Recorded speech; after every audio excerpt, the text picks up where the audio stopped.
It takes 1 for the money, 2 for the show, 3 to get your mind right, 4 to just grow. It takes 1 for the money, 2 for the show, 3 to get your mind right, 4 to just grow. You get 1 for the money, 2 for the show, 3 to get your mind right, 4 to just grow. It takes 1 for the money, 2 for the show, 3 to get your mind right, 4 to just grow. Let's go. Be wise like a viper, harmless like a dove. Years in my city got me loading up them slugs. And it seems to be the same way anywhere there's black folks. Come around here playing tough, fuck around, get your back broke. Fuck around, get your dad choked. The fuck you playing bad for? I just move on from the drama. I never ask for you. Filling up your venom, I can feel it when your eyes close. This one for the big body, old schools, made them photos. Coming down, banging slow-mo, twisting up that Frodo.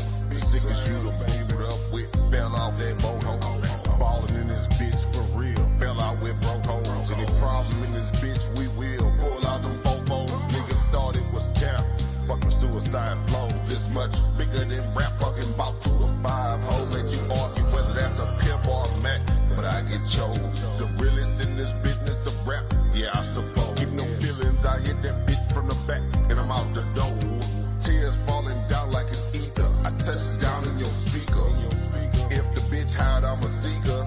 Shit, I'm only fucking dimes up. Call her a keeper. My rep is on the line. If I fuck a 2-liter, smashing out the dope room. Chevy 2-seater. It takes 1 for the money, 2 for the show, 3 to get your mind right, 4 to just roll. It takes 1 for the money, 2 for the show, 3 to get your mind right, 4 to just grow. You get 1 for the money, 2 for the show, 3 to get your mind right, 4 to just grow. It takes 1 for the money, 2 for the show, 3 to get your mind right, 4 to just grow. Let's go. I'm putting a pin on the track, straight off the dome with it. Chrome rims rotate to let you know I'm showing it.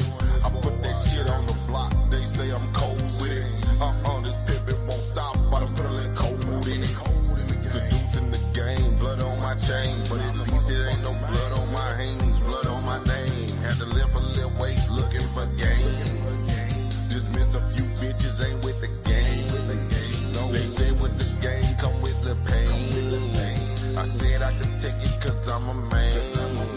I said once you taste it, forever change. She blame it on riches, say it's my fame. I say I put that on pimpin', them niggas lame. You ain't seen this much mackin' inside one frame. Know what I'm saying? It takes 1 for the money, 2 for the show, 3 to get your mind right, 4 to just roll. It takes. Woo! Ladies and gentlemen, boys and girls, I would like to introduce you to the one and only show that gets deep into the money, deep into the soul, and deep into the information. Welcome to Classic Craig's Loud and Clear. I'm your host with not so much the most, the broke man himself, the one and only Classic Craig. How you doing? And today we are on the one and only place where you can get this show on Paradigm Shift, powered by the whole effing show. Ladies and gentlemen, I got to say this. Today we got a special guest. We got somebody, he is like a mythical creature coming to life, and he's making himself known through all. I gotta give it to the one and only legendary cosmic killer Christian. This man is killing motherfuckers in the name of Jesus with scholarship, destroying every form of super pseudo misinformation and spells. He just killing the shit, slapping them motherfuckers like bitches. I gotta give the one and only legendary Slim Reaper himself. Yo, how's it doing, Chief? What's up, brother? Thank you for coming on, Chief. What's good, man? That was a very colorful introduction. Thank you. Listen, I'm good, man. Glad to be here. Thanks for thinking I was worth talking to. Oh man. Nah, Leandre. You can't say you think I was worth talking to, brother. Like, I've seen you in action. So I have to put it to you like this, man. Welcome to Loud and Clear, brother. And hey, everyone, I warn you, this man right here may seem like a nice person, but he's a savage deep down in his heart and soul. So, yo, let's get it popping, popping, popping. Lord Leandre, the Slim Reaper, the Slayer of Pseudo, and the Pseudo Annihilator. These are names I heard about you, right? These are what certain people called you, right? And from what I've seen and the stories I've heard about you, your reputation pretty much in a lot of ways, it does not, it trumps the awesomeness that you got, brother. Now, I have to say this, right? Now, of course, I'm new to Paradigm Shift, and shout out to DMG, that honey licking fool. But I have to say, I've heard a story about you, right, from a few individuals. Because, like, one thing about Classic Craig, he always got ears and eyes everywhere. You know what I'm saying? They said that you were summoned from, I don't know, a different dimension. I don't know, from space or whatever. You landed, and they said you was heaven sent. You came to kill a certain somebody. They said you came to kill and deal with the MVP himself, Chris Harris, brother. They said that I'm trying to remember who it was. I don't know who it was, but they said they got you to get him. Was that true, brother, or what was that? Yeah, so quick backstory. So one, I came across Brother DMG the first time in one of these Christians First Conscious community groups. We were in the same group, and so he and we had I wouldn't say we had a back and forth. I posted some. He was asking questions about the historicity of the Gospels. I responded to that because he was basically saying that they didn't meet the historical criteria. I responded to that, obviously with some problems. I talked about the criterion of historicity as it relates to the Gospels. DMG did not really respond to that. Almost exactly a year later, we ended up in the same back chat, and then DMG asked the same exact question. And I remembered his face. I have a pretty good memory. And I told him, I said, I believe I asked this question for you almost a year ago. And I posted, because I save all of these. I have a phone and a laptop full of receipts. So all I did was I posted the exact thing I said to him a year prior. And I told him, I said, you didn't respond to this over a year ago. I'm like, and I told you this same information. And so he and I, we started our back and forth. And then by way of meeting DMG, I met all sorts of other terrible people who are not good people to know, pseudo people, these internet niggas, as Brother Domo calls them, who get on here and they make all sorts of claims about stuff. They have no idea what the hell they're talking about. So so then he was like, hey, I got somebody I want you to discuss with. He tells me he wants me to discuss things with Chris Harris.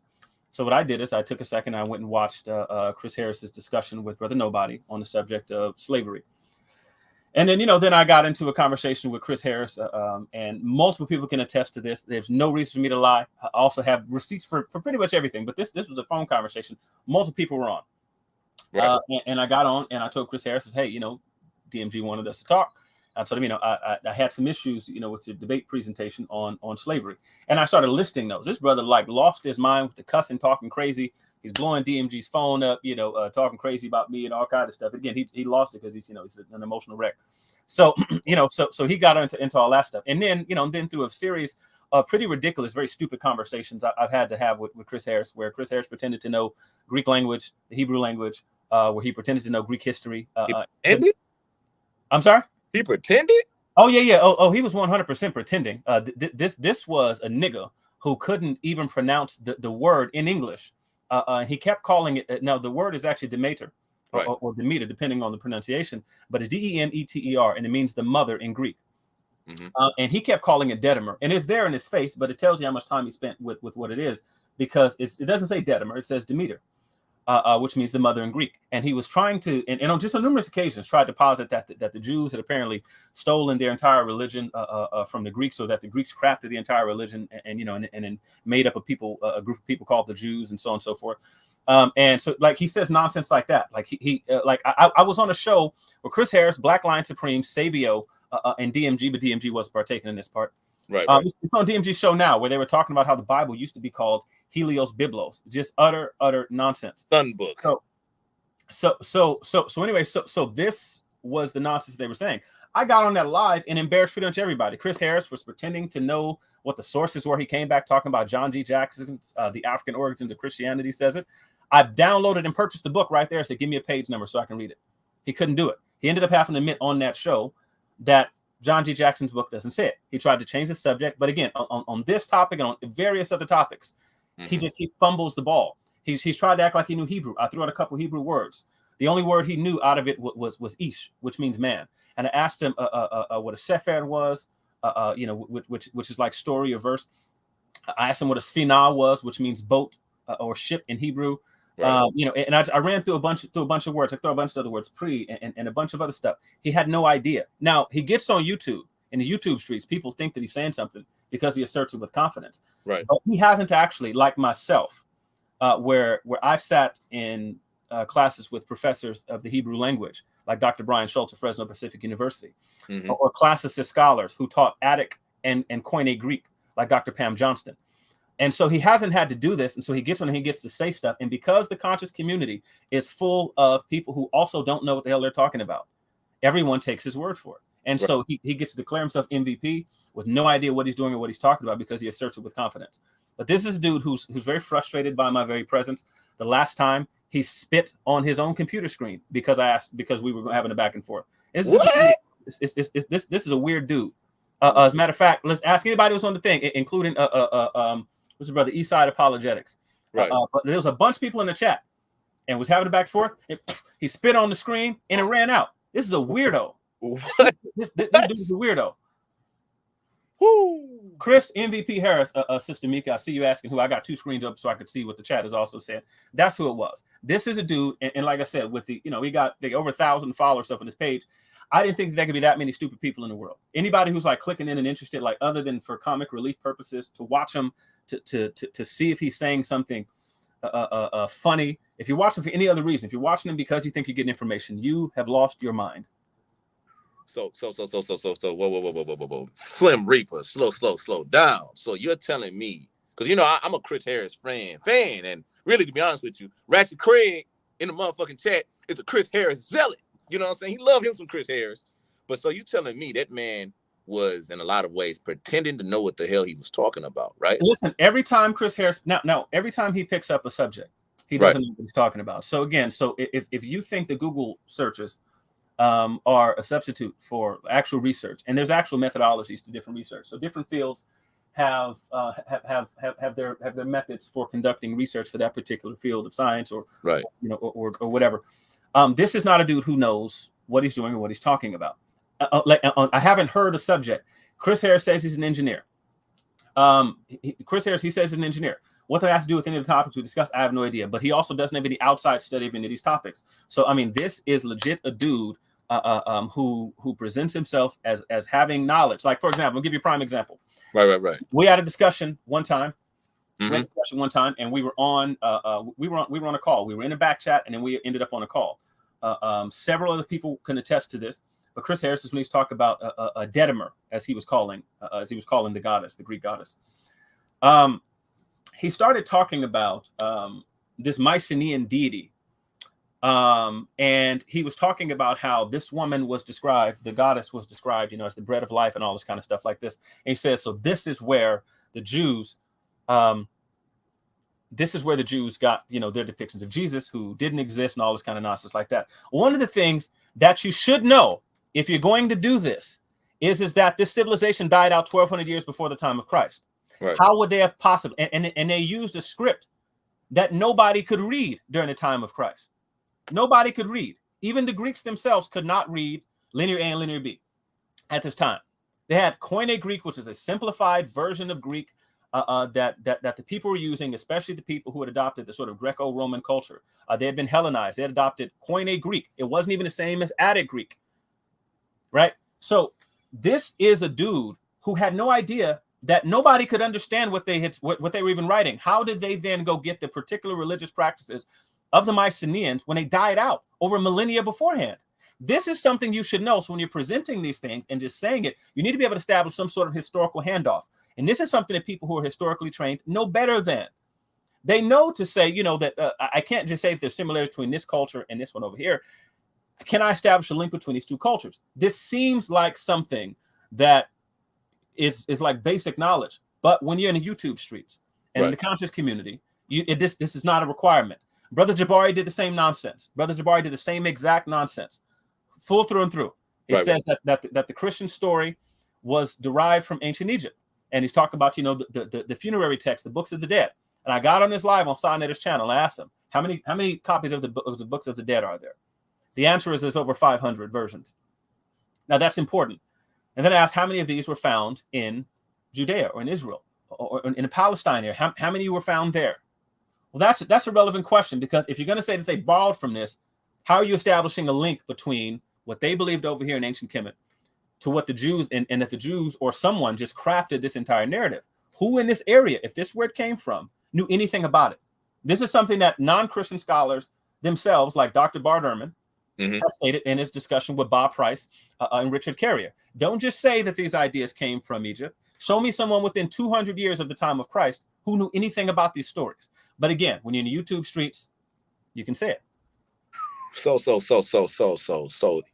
you're telling me, right, the narrative that the conscious community loved to spit out in everybody's face, that, yo, the Bible was taken from Egypt, right? But the white man took it, right? And shout out to your secret admirer. I see he's looking, you know what I'm saying? I will talk about that in a minute. But so you're telling me that right there was faulty, pseudo, a lie, and they're just running with that? Absolutely. Numerous scholars have actually opined on the subject and discussed the fact that that what happens is a lot of times, and they weren't specifically talking about the conscious community, but actually the fathers of the sort of conscious community, when they were making these, these arguments with the Kemetic scientist sort of arguments, that this stuff came from ancient Kemet. That you don't simply show that there's similarity in the story, but you need to discuss and explain why it is that there's so many variations of the story. Like not that there's a particular similar theme, right? But why would the Hebrew people have deviated so much from the story? Why would they have invented whole parts of the story wholesale? Now, this isn't a question that I myself, as this is what scholars of the ancient Near East have asked. If you're going to try to posit some relationship between the ancient Egyptians or those of ancient Kemet, whatever you want to call it, and the later stories, one, you're going to need to discuss why it is that these things meet historical criteria. But two, you're going to need to explain why it is there's so many freaking differences. Why wholesale, unlike any other people group on the planet, did they decide to change so much of the story? And so that's the thing that you can't really get around. So it's not me. This is a common trope in the conscious community, and it's why I laugh at them most of the time. Ooh, this is why you laugh at them most of the time. So so Slim Reaper, I have to ask you this, right? So, of course, the conscious community, and plus a lot of people who be on the internet and social media, right? They have this fake scholarship, right? Now, from how you're speaking, right, you sound like someone that is extremely well versed in the knowledge. So can you tell me about your background, your education, and can you show your credentials to show these motherfuckers you ain't playing, brother? So sitting here behind me, I decided to stack a bunch of them up. So I studied law and public policy. On a bachelor level. I studied political science, also philosophy, bachelor's level, master in Juris Master's degree. There's also an associate's degree down there in political science. Now, so likewise with that, I've included, just because I wasn't done graduating or studying just various topics from Christian, the philosophy of Christian apologetics. I have studied Greek language, the Hebrew language, none of which had anything to do with my particular program. I have studied biblical interpretation at a school called the Urban Ministry Institute, TUMI, a Christian organization at the Angelos Biblical Institute, Bible-based school of theology. So I have a vast array, but the philosophy one is pretty much where everything comes in. Now, philosophy, of course, means that, the lover of wisdom, lover of knowledge. And so what I've done is and one thing that I've always loved is I've always loved the acquisition of knowledge. Right. So and you can see here on my shirt that the School of Law. I'm also a member of a couple honor societies, which meant that I was completely top of my class. I have senior highest honors in multiple areas back here, like philosophy and political science. I was the #1 student in my class, not just top 10%, not just top half of the class. But with one of these, actually, we were tied for one for senior highest honors in philosophy. There's another philosopher by the name of Nick Portwood. We were tied for #1. But still, so top of my classes in pretty much everything I do. Magna cum laude graduate. That's with a 3.89 GPA for the bachelor's level. So my master's coursework is complete, but that's a Master of Law. So that's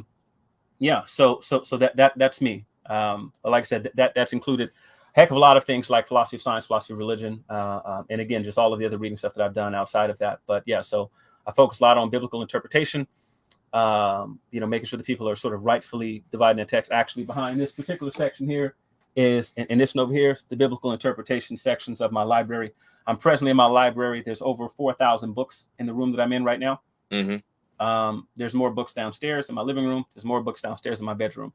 I'm a reader. I read a broad array of topics because of the what I think it means to be a philosopher. Okay. Wow.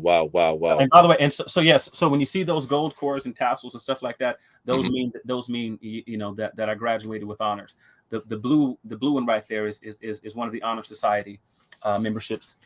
So what that means is that I was exemplary in my class. It means it likewise means top of my class. Right. Hey man, talk your shit, Slim Reaper. And I gotta give you a congratulations with that, right? Now, it's very rare that you find an extremely educated Black man that is so well versed in a variety of different fields of knowledge, right? And to find one as humble as you. Now, check this out, right? I'm only humble right now. Hey, you gotta turn that humble off, man. You know what I'm saying? We had to talk about this. Now, check it out, right?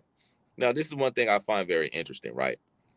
Now, someone like you, man, you need to be in a goddamn laboratory or somewhere philosophizing or whatever, you know what I'm saying? But you came down here to motherfucking goddamn me the underworld with the Negroes. You see what I'm saying? How the hell did you end up here, Slim Reaper? What drew you? What made you come deal with the monkeys when you're used to dealing with the gods, man? Yes. So just on that note, one of the things that's on my page now, so on my Facebook page now, you can go on there and you can actually see me presenting original research at a university.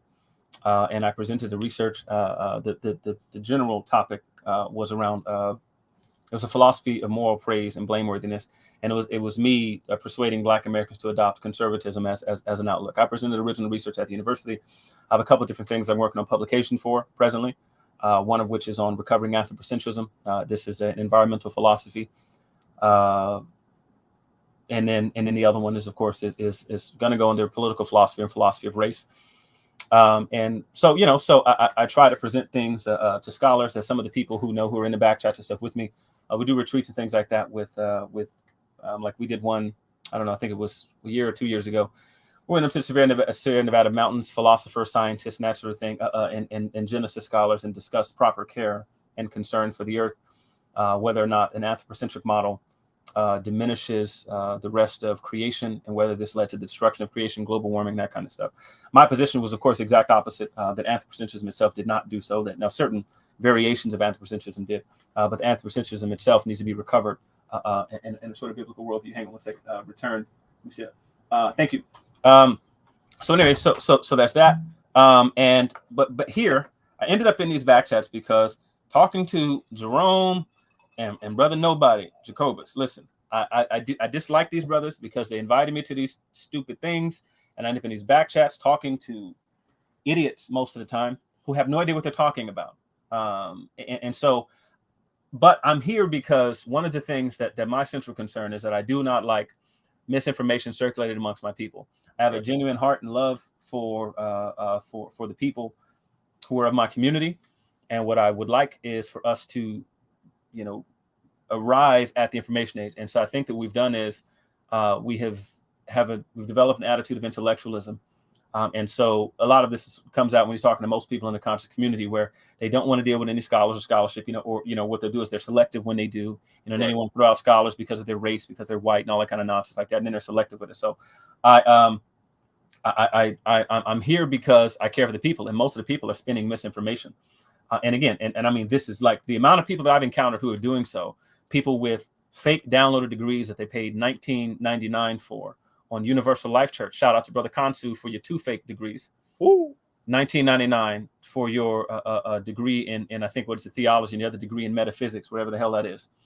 And you know, from Universal Life Church that you paid $19.99 for each of those, and you tout yourself as having 2 PhDs. You told me I'm a vice lord with 2 PhDs, and these are $40 total that you spent on 2 fake degrees. All you did was pay and download them. So, people do nonsense like that. And if you listen to Chris Harris, then Chris Harris is more widespread. Now, my understanding is that Chris Harris, what I've heard, and I don't know for sure, Chris Harris said he has a master's in engineering. I've heard from people in his camp, Chris Harris has no such degrees. And then Chris is a dock worker. Now, I have no idea, but, you know, Chris can do like I did and put him up. And then, you know, and then Chris Harris, when he was going off on Brother Garfield, and Brother Garfield and I had a debate. By the way, shout out to all of you who faked the debate results. There's more votes on who won the debate than there were views. Over double the amount of votes than views. So y'all fake that because the conscious community is dead. And then, and what Chris Harris said in that, after that debate, and when we had the discussion the very next day on the historicity of Jesus, Chris Harris says that he knows for a fact that Garfield has a fake bachelor's degree in history. Ooh. So there's a Crimson Cord here tying this camp together. And it's that what it is they hate Christianity. Right. They absolutely hate Christianity. And so anything that they can pull in to do that, anything that they can pull in, they don't care where it comes from. They just want to hate on Christianity. And that's why I'm here. So you are the so-called idiot's bane at the end of the day. Mm-hmm. Oh, man. So let's talk about this, right? Individuals that hate Christianity, they hate us Bible thumpers. They hate individuals who have this belief or this feeling that a God is real, right? Like, since you philosophize, brother, you know, and these are some of my personal questions, right? And I'm really curious to ask this. Why do I know that you've seen these individuals feel like they're more superior intellectually and in pretty much in other ways too, right? To a person that pretty much believe that there is a God, right? Why do you feel like they have this false sense of delusional superiority? Well, because they genuinely think that the information is on their side. Right. So, and I've heard this on numerous occasions, that people genuinely think that the information is on their side. It's just the fact is that as my professor, Dr. Nathan Carson would say, there's a literacy problem here. You actually don't know. You actually have not read. And again, they haven't even read any of the things from their particular side. So they don't know. They've never actually encountered. They haven't actually been challenged. And to the brother's answer to the brother's question, I have not. I've not read that particular person. So they present this thing thinking that there is no counter to the information. They went online and they heard from this other person. This other person said, hey, you know, the Christians don't have an answer for this. Theists don't have an answer for this. People who believe in God don't have an answer for this. And it's like, I'm sorry, you actually like aren't aware of what's going on in scholarship. So people will make claims left, right, and center about what scholars say and what scholars don't say. This happens all the time. And then if they meet someone who's familiar with the scholarship, who's read on the subject, right? Who's read something and they come back, then, you know, they end up upset. But what they do is they get by, and this goes to why they feel superior. Grandma and grandpa, people from that old church, actually didn't know the answer to these questions. Right. And so we hit an information age, and historically, what everybody pretty much agrees on, and I don't know a person who disagrees with this, is that we have been at a disadvantage educational-wise. Just like by and large, been at a disadvantage educationally. So what happened is over time is that we got in school. We started going to school. The tide changed in the schools, you know, so that they went from, you know, teaching creationism, the sort of Adamic descent sort of thing, and they started presenting an alternative perspective, Darwinism, evolutionary biology, that kind of stuff. They started presenting an alternative perspective to the origins of life, stuff like that. Well, when the generation who started getting this information, you know, and now these people are in school, and, you know, they're in junior high school, college, that kind of thing. They get to go home and they get to ask grandma and grandpa, who raised and brought them to church, that kind of stuff, about, hey, you know, well, they said such and such and such and such. Well, they weren't able to get adequate answers. They weren't able to go ask the pastor, because the pastor likewise came from the same context. Now we have over 70% of blacks who have graduated high school. That wasn't the case long ago. Right. So when you encounter these persons and you're presenting them with your question, it seems like there are no answers and that they have no retort to them. It doesn't mean that there's no answer out there, but the conclusion erroneously arrived at was that there are no answers that you can provide. And so they developed this false sense of superiority because they've been knocking over paper tigers. Imagine you go on a hunt, and every tiger that you get to spear is made of paper. Well, that doesn't really prepare you for being in the jungle. It doesn't. So that's what happened. They went and they won fights with paper tigers. But the reality is that the Christian tradition is robust. It is full of scientists, and I'm talking about like full on like actual classical scientists. Majority of scientists themselves alive are Christians, or at the very least they believe in God. And so they've won these fights with grandma and grandpa, with Deacon Ward and such at the church who didn't have an answer to a textual critical question or couldn't answer a question about these things. And they're just unaware. And again, most of this is coming from the community that descends from people who suffered from lower education, right?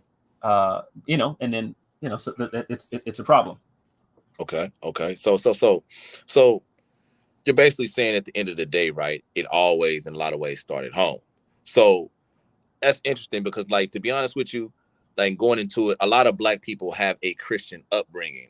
Shout out to Lil Lucifer, the devil. He said lie. You know what I'm saying? This was the guy that I think you got into it with him a little bit when you was on the debate with Google and Mr. Caballero.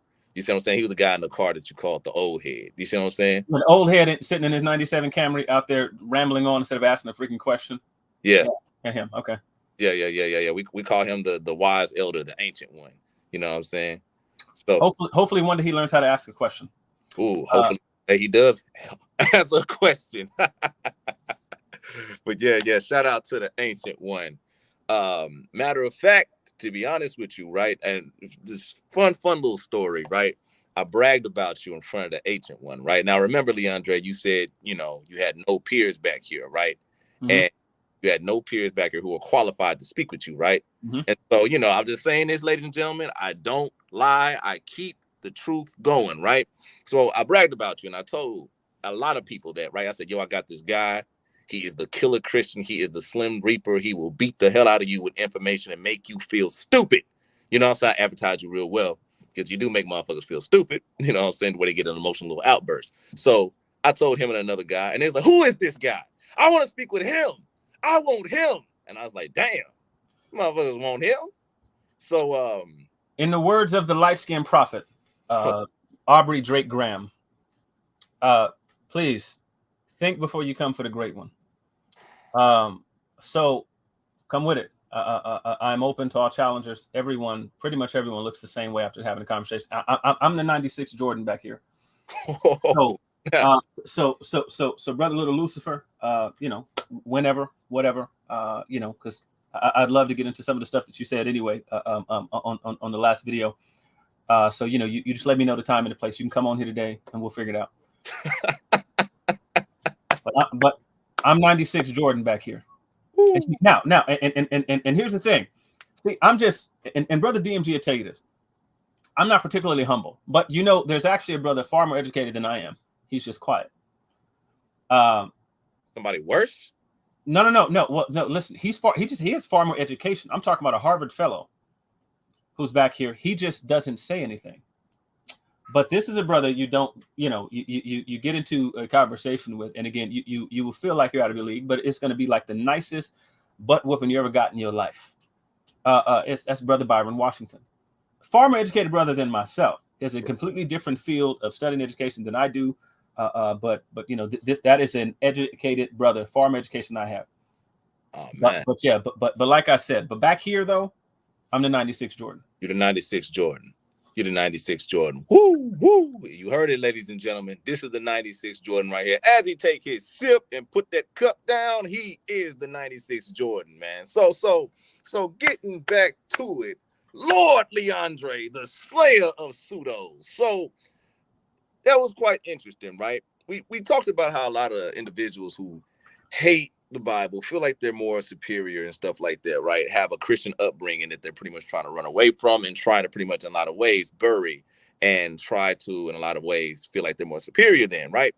So let's put it to you like this, right? Let's get into the individuals who go into a different school of thought. Let's get into And I hate to start it off first, but I got to do it. Let's get into the Hebrews and their mindset, right? What do you feel like that is, brother? Okay, so here's the problem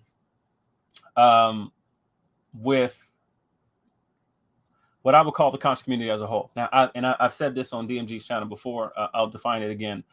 I would define the conscious community rather broadly but specific in that that a lot of with the conscious community, it begins and ends with a criticism of the sort of the criticism of the time, and Europeans, largely colonialism and things like that. Europeans just sort of as a whole, and so Christians can be in this group. It's a social criticism through and through. Hebrew Israelites can be in this group. Comedic scientists, comedic science practitioners can be in this group. Atheists can be in this group. And so because they're part of this idea that we are awakened to the truth of things, colonialism and that kind of stuff like that is shielded here, these truths and stuff like that. We're trying to shed them and get back to a more indigenous understanding. And so for the Hebrew Israelites, there's a social criticism that derives from slavery. William Saunders Crowdy was a man who was critical of slavery as a day, rightfully so. And the entire Hebrew Israelite paradigm starts with a man who has a prophecy that he's Moses and black folks are the children of Israel, and develops from there as he moves through the South and into the East Coast, taking this sort of ideology with him. And what they do is they don't practice the sort of exegesis that the people who they claim to be their ancestors would have practiced. Mm-hmm. They take Deuteronomy 28 as a DNA test, and it is not. It is a completely and utterly inappropriate use of the literature. None of their ancestors, not a one, would have used the text that way. And I mean, literally not a one. You see none of this. We have commentaries of the people who they say are their ancestors before whatever secret midnight switch happened, where Negroes were exchanged with Jews, and so where Negroes were exchanged with Germans and that kind of stuff. We don't know, when this happened, but they say that this happened. But their ancestors prior to that never interpreted the passages this way. Right. And so what they've done is, it comes from their criticism of the time of the day. They're critical of slavery and Europeans and colonization, that sort of thing like that. And so they basically read Deuteronomy 28 very selectively. They do not read every passage and then try to define it. Like, for example, there's a passage of Deuteronomy that says that your king is going to be taken into slavery with you.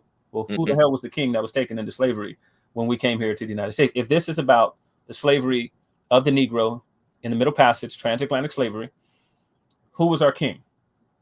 Who was the king that came with us? Now, of course, they don't have an answer to that. Right. I've asked many of ones who the king was. No one has a name. And so now, if you're talking about, the different revolts and things like that, different Jewish revolts like that, well, they had declared many people their king, and so that fits. It fits. They had elected many men as king, and so those persons were taken with them into slavery, and so that one makes sense. But it doesn't make any sense with transatlantic slave trade. But Right. These are dudes who likewise have reading problems. They read things out of context. So as a matter of fact, they read pseudo scholars. Dr. Ben. Right. A pseudo scholar whose own family says he didn't attend high school.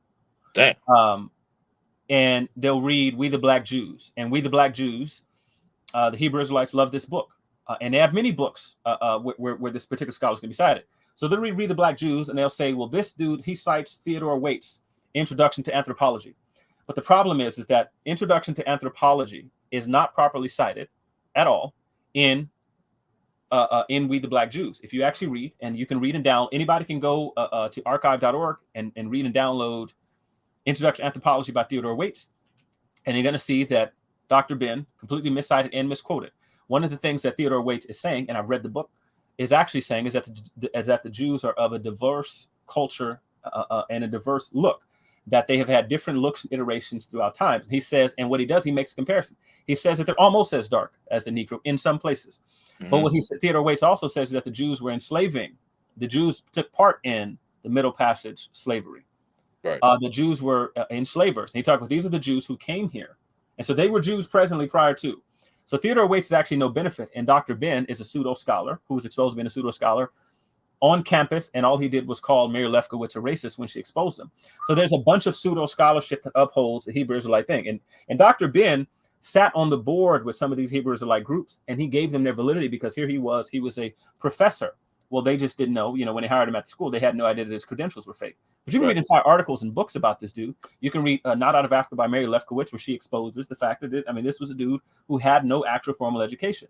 Now, he was a very intelligent brother because he was able to fool all of these people. But this was a brother who simply was not an actual scholar. It's based on pseudo scholarship. Wow. Shots fired. Shots fired. By the Slim Reaper. And, shout out to Rasta, man. He says they're not even exegeting the passage with any knowledge of Hebrew. Exactly. They're not. So, for example, I could ask them, how do we know that we're looking at a narrative past tense in the text? Is it the Yiktol, the Vayiktol? Which one of these? And I just gave you a clue.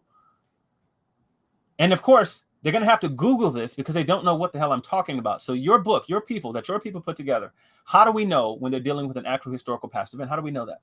How do we know is there a particular way that prophecy is written? How do we know that, right? And then they throw out things that Jews would have accepted prior to, like dual fulfillment. And so because they want to get rid of, a lot of them want to get rid of this Jesus being born of a virgin thing, they get rid of dual fulfillment, right? And so, but if you do that, then you can't really have messianic passages about any Messiah coming through in the future because you get rid of dual fulfillment. Dual fulfillment is an actual way that Jews understood particular passages. So they could talk about a Messiah who was to come with passages that even though at that present time they had to do with some particular individual at that point in time, it had a greater fulfillment which was to come. Right. And that's a way that Jews used to interpret their Bible. And they, of course, discard that. And you're talking about the Jews prior to any sort of bait and switch with the Ashkenazi or the Sephardic Jews. So you say, well, why were the Jews interpreting scripture wrong this whole time? And why did it take you people to come just now to finally get the record straight? So over 2,000 years have passed by, and you're finally telling us what it is. It's just the likelihood of that being the case. It's just, I'm sorry, that just doesn't make any sense. Damn. So you're on Paradigm Shift, right? Mm-hmm. Check it out, right? You ran into my main man, the man that can pretty much take 20 niggas in purple jumping on him and still scream, yell, punch, and get motherfuckers off him and take a whole army to get him. You ran into Cap 10K, right? What do you feel about Cap and what he brings about? Have you had these discussions with him, anything like that? Yeah, so Captain K and I were supposed to have a discussion about Josephus. It's just that because of my schedule, because of the schooling and education, and then I do legal work. Right. By the way, shout out to Universal Post Conviction Center out of Marietta, Georgia. Habeas Relief Center, Clovis, California. Innocent Sentence Mitigation Center out of Houston, Texas. I do work with those three companies at the very least in post-conviction work, getting sentences reduced for people who have been convicted of crimes erroneously. And so we correct and fix issues. So I'm a pretty busy man. But we're supposed to have a discussion on Josephus because this is a dude who, when discussing Deuteronomy 28, for example, there's a section Deuteronomy 28 which scholars have called the un-Exodus, because everything that happened in Exodus, God basically says that if they do not keep the commandments, that he's going to undo these things. So where they walked across dry land, for example, they're going to be taken back in ships. They left free, they're going to go back to Egypt in chains. So what they do is they want to make Egypt metaphorical. And there's certainly no grammatical reason to think that it's metaphorical. Is there some signal in the text that says that this is like a sort of metaphorical? Is this meaning to say that, that they're going to be pressed for hard times, that they're going to be in dire straits, then they go for an etymological fallacy. They say, well, Mitzrayim basically means to be between two straits or between two hard points. And so they commit an etymological fallacy, which you learn if you actually study biblical interpretation the way the Jews did it. And they basically think that the way that the word is defined is by its etymology, and it's not. Numerous words, again, just don't work like that. Like in English, the word joystick, its etymological root has no relative, it's not remotely relevant to the way that we would define the term joystick. So they do that. And then other Hebrew words like alam and alma, those words have an etymological root, but they don't share the same definition. So you can't do that. So they'll take things like that and then try to deny the fact that Jews, after the various Jewish revolts, went back into Egypt on ships. But the problem is that if you actually read Josephus and you read about Titus and Vespasian, you know that Titus came on ships while Vespasian came by land. And Titus took Jews back with him in ships to Egypt to be sold on the markets. And if they were taken other places and dispersed to different places, sold in the markets. And so this is not a brother who knows what he's talking about either. Mm-hmm. So again, it's like, it's a bunch of pseudo stuff. And it's people making claims and they don't care that they know when they're saying it, that they haven't actually done the reading on the subject. They don't care. They think the truth is on their side. They'll exclaim it, they'll state it, and then they will not have anything actually to back it up. Okay, so I want to ask you this, right? And for the Negro saying stop changing jerseys, I'm not changing jerseys, bro. I had the same jersey on the whole entire time. Stop this bullshit. But anyway, getting back to it, right? So I gotta ask you this, right? And the guy who said it, he's a Hebrew. I'm gonna put his name up. His name is Nerdy Brew, right? You see that? Yeah. You know what I'm saying? You motherfuckers, goddamn, they everywhere. But I gotta ask you this, bro. So here's the thing, right? You're very, very qualified, right? Now, a lot of individuals will probably come to you, and I know you heard it before, right? So I'm going to address it. They'll say, well, brother, you're going off the white man's science. You're going off the white man's science. You don't have the spirit. You have the spirit of the devil. So when you run into that type of shit, right, whether it's from maybe somebody who's a zealot-like Christian or a Hebrew, what does that tell you about the individual psychology? Right. Well, what it says is that the person not particularly concerned with truth. It wouldn't matter if a monkey said 2 + 2 is 4. If 2 + 2 is 4, that's just the truth of it. So it's a poisoning the well fallacy. It's trying to dismiss the source before we can sort of extract anything. So you say, hey, you don't get any water from that. That's poisoning it. So and then of course it's a special pleading sort of fallacy, because I haven't discussed anything with any one of these people, not from any particular camp, not any one person I ever discussed anything with, where the only thing that they used was black scholars. I have not one single person. Right. It could be people like Chris Harris who will say white scholarship, and then use zeitgeist scholarship, and will be heavily dependent on Gerald Massey and that sort of thing like that. And so it's special. It's a logical fallacy, special pleading, where they have this criteria which they say, oh, but that doesn't apply to me. What should matter of things is the truth of it. And so these are people who have problems really sticking to a consistent standard. So right. They'll throw anyone out the window for convenience sake. It has nothing to do with the information, that's presented, because I've watched all of them. Hebrews, the Hotep types, the atheists, and that sort of thing. I've heard them all do it, and then they'll all turn around and use a white scholar if they think it benefits them. So, these aren't people who are concerned with truth at all, with reason, with rationality, with logic. They just don't care.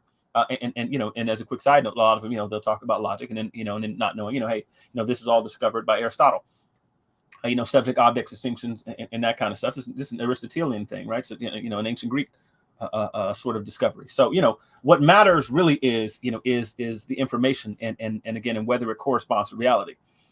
So is what's being stated, is this demonstrable in reality? And if that's the case, then it doesn't matter who says it.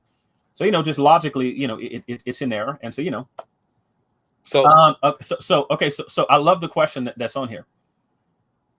Oh yeah, so the Luciferian, right? That likes to sit in his car and harass people all day, right? 97 Camry. Huh? Shout out to Mutawa, the ancient one. He said, as a Christian, I gotta speak like him. That's how he talk, right? Because he got the little cocky ass old man voice. As a Christian, how do you reconcile with the scientific irresponsibility of the virgin birth? I'll tell you what, brother, I will answer that question when you come on here, so I can ask you some too. And I promise to God, I haven't answered the question. Ooh. But I want you to come on here because we're gonna do this. So because I hear that you are, according to what Brother Craig said a second ago, you're a challenger. So ask me a question. I'm gonna turn and ask you a question. Okay, but hold on, Leandre. With that, that'll be special. With that, you see what I'm saying?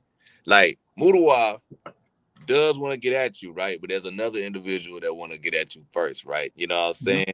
Mm-hmm. And I'm looking at goddamn me the Rasta man. Okay, cool. Perfect. So here's what I'll do. Rasta man, that's Google Scholar. But listen. So let me ask you this question then. So the entirety of the Christian paradigm is that you have a God who can do the impossible, not the logically impossible, but a God who suspends, using the sort of definition of supernatural, who's not beholden to the laws of nature because he created them. Logically, he would have pre-existed the laws of nature or the laws of this universe. He's therefore not beholden to them, being logically prior to them. So part of the entirety, the entire point of a miracle, of the miraculous, is that, and what the particular text says is, behold, a virgin shall conceive and bear a child in Isaiah 7. The same thing is used in Matthew. The entire point is that God is able to create something from nothing because that's within his power. So that's not on the Christian worldview, unless you come from and you approach it illogically from a naturalistic worldview, which is certainly not in the Christian purview. That's actually not an issue. Christians don't believe that God can do the logically impossible. But now again, so this is name calling, so, the spookism and all that kind of nonsense. But and yes, outside of nature, meaning that God existed. So, for example, the universe began from a point of singularity. Whatever then would have caused, by the laws of logic, law of causality, that things cannot be and not be at the same time. That for anything that exists, that there's a cause. These are logical laws. And again, if anybody in the chat knows logic, you know that I'm not saying anything odd. Things don't just simply pop in and out of existence without a cause. So whatever would have caused the universe to exist itself it wouldn't be caused by something in the universe because it didn't exist yet. And it likewise wouldn't be beholden to any of the laws of the universe because it caused it to exist. The Christian claim about God is that he exists outside of time and space. So he's therefore not beholden to time or to space. So the Christian contention is that God demonstrates it as him by the impossibility of it, that he violates the particular laws of the system because he has the ability to do so. So that's not actually a challenge to the Christian position, to be, unless you just assume naturalism. And no one on a Christian view that I know of assumes naturalism. Ooh, hear that, Mudawa? I got something for your ass. But I gotta say this, man. I gotta chill out. Mudawa gonna attack my ass after this shit. But hey, I gotta say this though, right? Mudawa screamed that he's definitely not ready. He can scream it all he wants, but he can just get on and then we'll figure it out. Yeah. I'm gonna check this out, Chief. I will set that up, right? Two of your newest fans, right? DJ Sean Ski, well, I'm gonna call them friends, and Little Lucifer, aka Mudawa, right? They on the prowl, right? Now, these two individuals, shout out to both of them. I've been knowing them for a while, and these two individuals were the ones who said, "Yo, I want at this guy," right? They were going crazy when I talked about you and stuff like that, right? So I will set it up for you to deal with them one at a time. You see what I'm saying? Mudawa, I might have somebody else for you before you deal with the final boss. So bear with me, brother, but you will have your chance and your time depending on how Lord Leandre feels. You see what I'm saying? So, but getting back to the nitty gritty, right? So you're basically saying at the end of the day, right, that God is outside of the laws of physics and what we understand. Right. Yeah. And again, and everybody should be in agreement with this. Obviously, the laws of physics, the laws of nature, the laws of chemistry, whatever it is, that they would have existed, that they couldn't have existed prior to there being any of it. And so whatever would have caused these things to come to be is therefore not beholden to them, because otherwise you have a logical issue here. So what I'm saying is that God is that person on the outside of it. And you can call it spookism, but again, that's just name calling. That's not actually a refutation. It's not logical to say, how about you come refute it? So again, now, and I deal with logic. And that's what I told Brother Elijah earlier. I would gladly put the money up and you show me your credentials in logic and I'll show you mine. And we put what, $10,000, $20,000, $30,000 up and we'll see which one of us has more education in logic. But I mean, this is a well-researched and developed topic. Again, the argument for miracles, numerous philosophers and things like that, have put forth very sound, very good arguments, stuff like that for us. So, the fact is that it is not actually debatable that the universe began from a point of singularity. And so whatever would have existed prior to whatever the universe was is obviously not beholden to whatever comes in the universe later. Right. So again, I don't know what the actual particular response is. Don't just call it spookism. Come refute it. And show me you can do that. Right. And see, gentlemen. I gotta say this, man. Let's keep the name calling. Like, let's just stop there right now. You know what I'm saying? Let's show Leandre, the Slim Reaper, some respect. Let's no, Mika can't get the goddamn link. She can't. Fuck that. Oh, you know what? Hold on. I gotta say this. Yo, Leandre, this show is about you. It's about you right now. You got motherfuckers who want to come on, right? So, do you want a lady? Her name's Mika. She's very annoying, but she's a good friend of mine. Do you want individuals on right now, or do you want to still continue talking about your accomplishments and what you're doing? No. We can get into whatever part. It's all good. Okay. So, let me do that. Yo, you know what? Matter of fact, MVP fanboy, aka Ratchet Craig. You know what I'm saying? You give her that link so she can jump on, and I'll let her in. But while he's doing that, right, there's a few other things I would like to ask you, right? Now, for someone like you, right, who have a lot of experience, who is accomplished in a lot of his studies, right? We're in a debate circle, right? Now, you have debated. No, you're not. Well, we think we're in a debate circle. I'll put it to you like that. Excuse me. So you've debated collegiately, right? You've written papers. You've debated with individuals that were your peers and that were above and everything, right? So check this out, right? What is the difference debating collegiately versus being back here in a ghetto back chat debating? Yeah. So look, he says faith is not rooted in logic; it's rooted in blind belief. Again, this is a ridiculous thing. I'm sorry. I'm reading the chat, and I'm going to answer the question. So this is a person again who has a literacy problem. You clearly have not read any of the persons who have actually opined on the subject of belief. So, for example, I particularly prescribe to the definition of belief that says belief is a justified, rational sort of understanding, a justified, rational a thought. So, for example, one of the things that you cannot do without invoking So here's a problem that Hume and various other atheists have pointed out. You have an induction problem. Is the sun going to rise tomorrow? That's a valid question. I'm going to leave that question hanging. Is the sun going to rise tomorrow? And you're going to give me reason to think that the sun is going to rise tomorrow. That does not depend on information from the past. Tell me some information that I can get about the universe, what it would be like tomorrow. And this, again, Hume's problem of induction. Google it while you wait. And then tell me how we know the sun's going to rise tomorrow. As a Christian, I can actually make predictions about the world. I'm one of the people who can use science because I can say that science is predictive. But again, and I'll leave the rest of that hanging. But Brother Craig, can you please repeat your question now? Sure. So check this out, right? And you debated collegially, right? Yeah. You debated in not pretty much, really, you debated in a professional setting, right?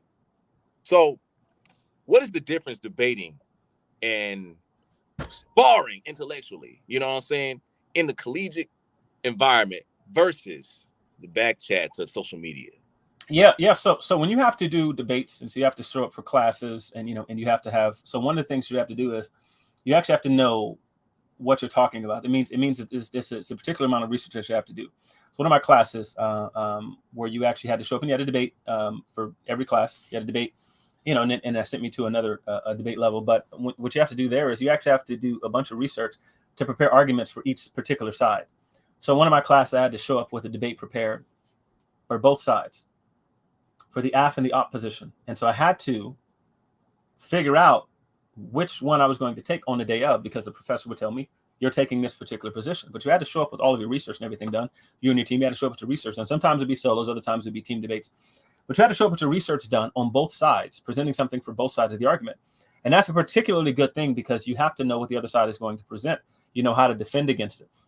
And so it makes you particularly better. But you have to worry about pathos, ethos, logos. You have to worry about how to present the information in a manner that people are going to accept and receive. And so there's a fair amount of rhetoric that's involved in there, as well as logic.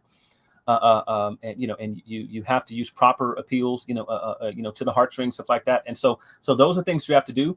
But again, and that goes back to, again, information. You actually have to know what you're talking about. You cannot show up the day of class or the day of a debate and just start rambling on. This is one of the things that this community backer suffers from. They actually don't know what the hell they're talking about. They haven't done any reading. They don't know what they're talking about. They have a preconceived notion and they argue from that basis. And then they're Googling things on the fly to try to respond. That's one of the things. The other thing about that is it's far more structured. People back here, and this goes back to sort of information as well, they throw out logical fallacies left, right, and center. And one of the things, like Rosterman did this in the back test where he and I had our falling out years ago. Right. This was a dude who was talking about, he was reviewing a debate between JJ 7000 and some other person. And he basically said that this person was committing logical fallacies. I was silent in the group up until that. I said, okay, what logical fallacy? The brother said, well, it's a logical fallacy. He said he committed the fallacy of the categorical syllogism. Now, I'm just going to scroll up. Excuse the mess. That's the logic and philosophy section there that I just showed you.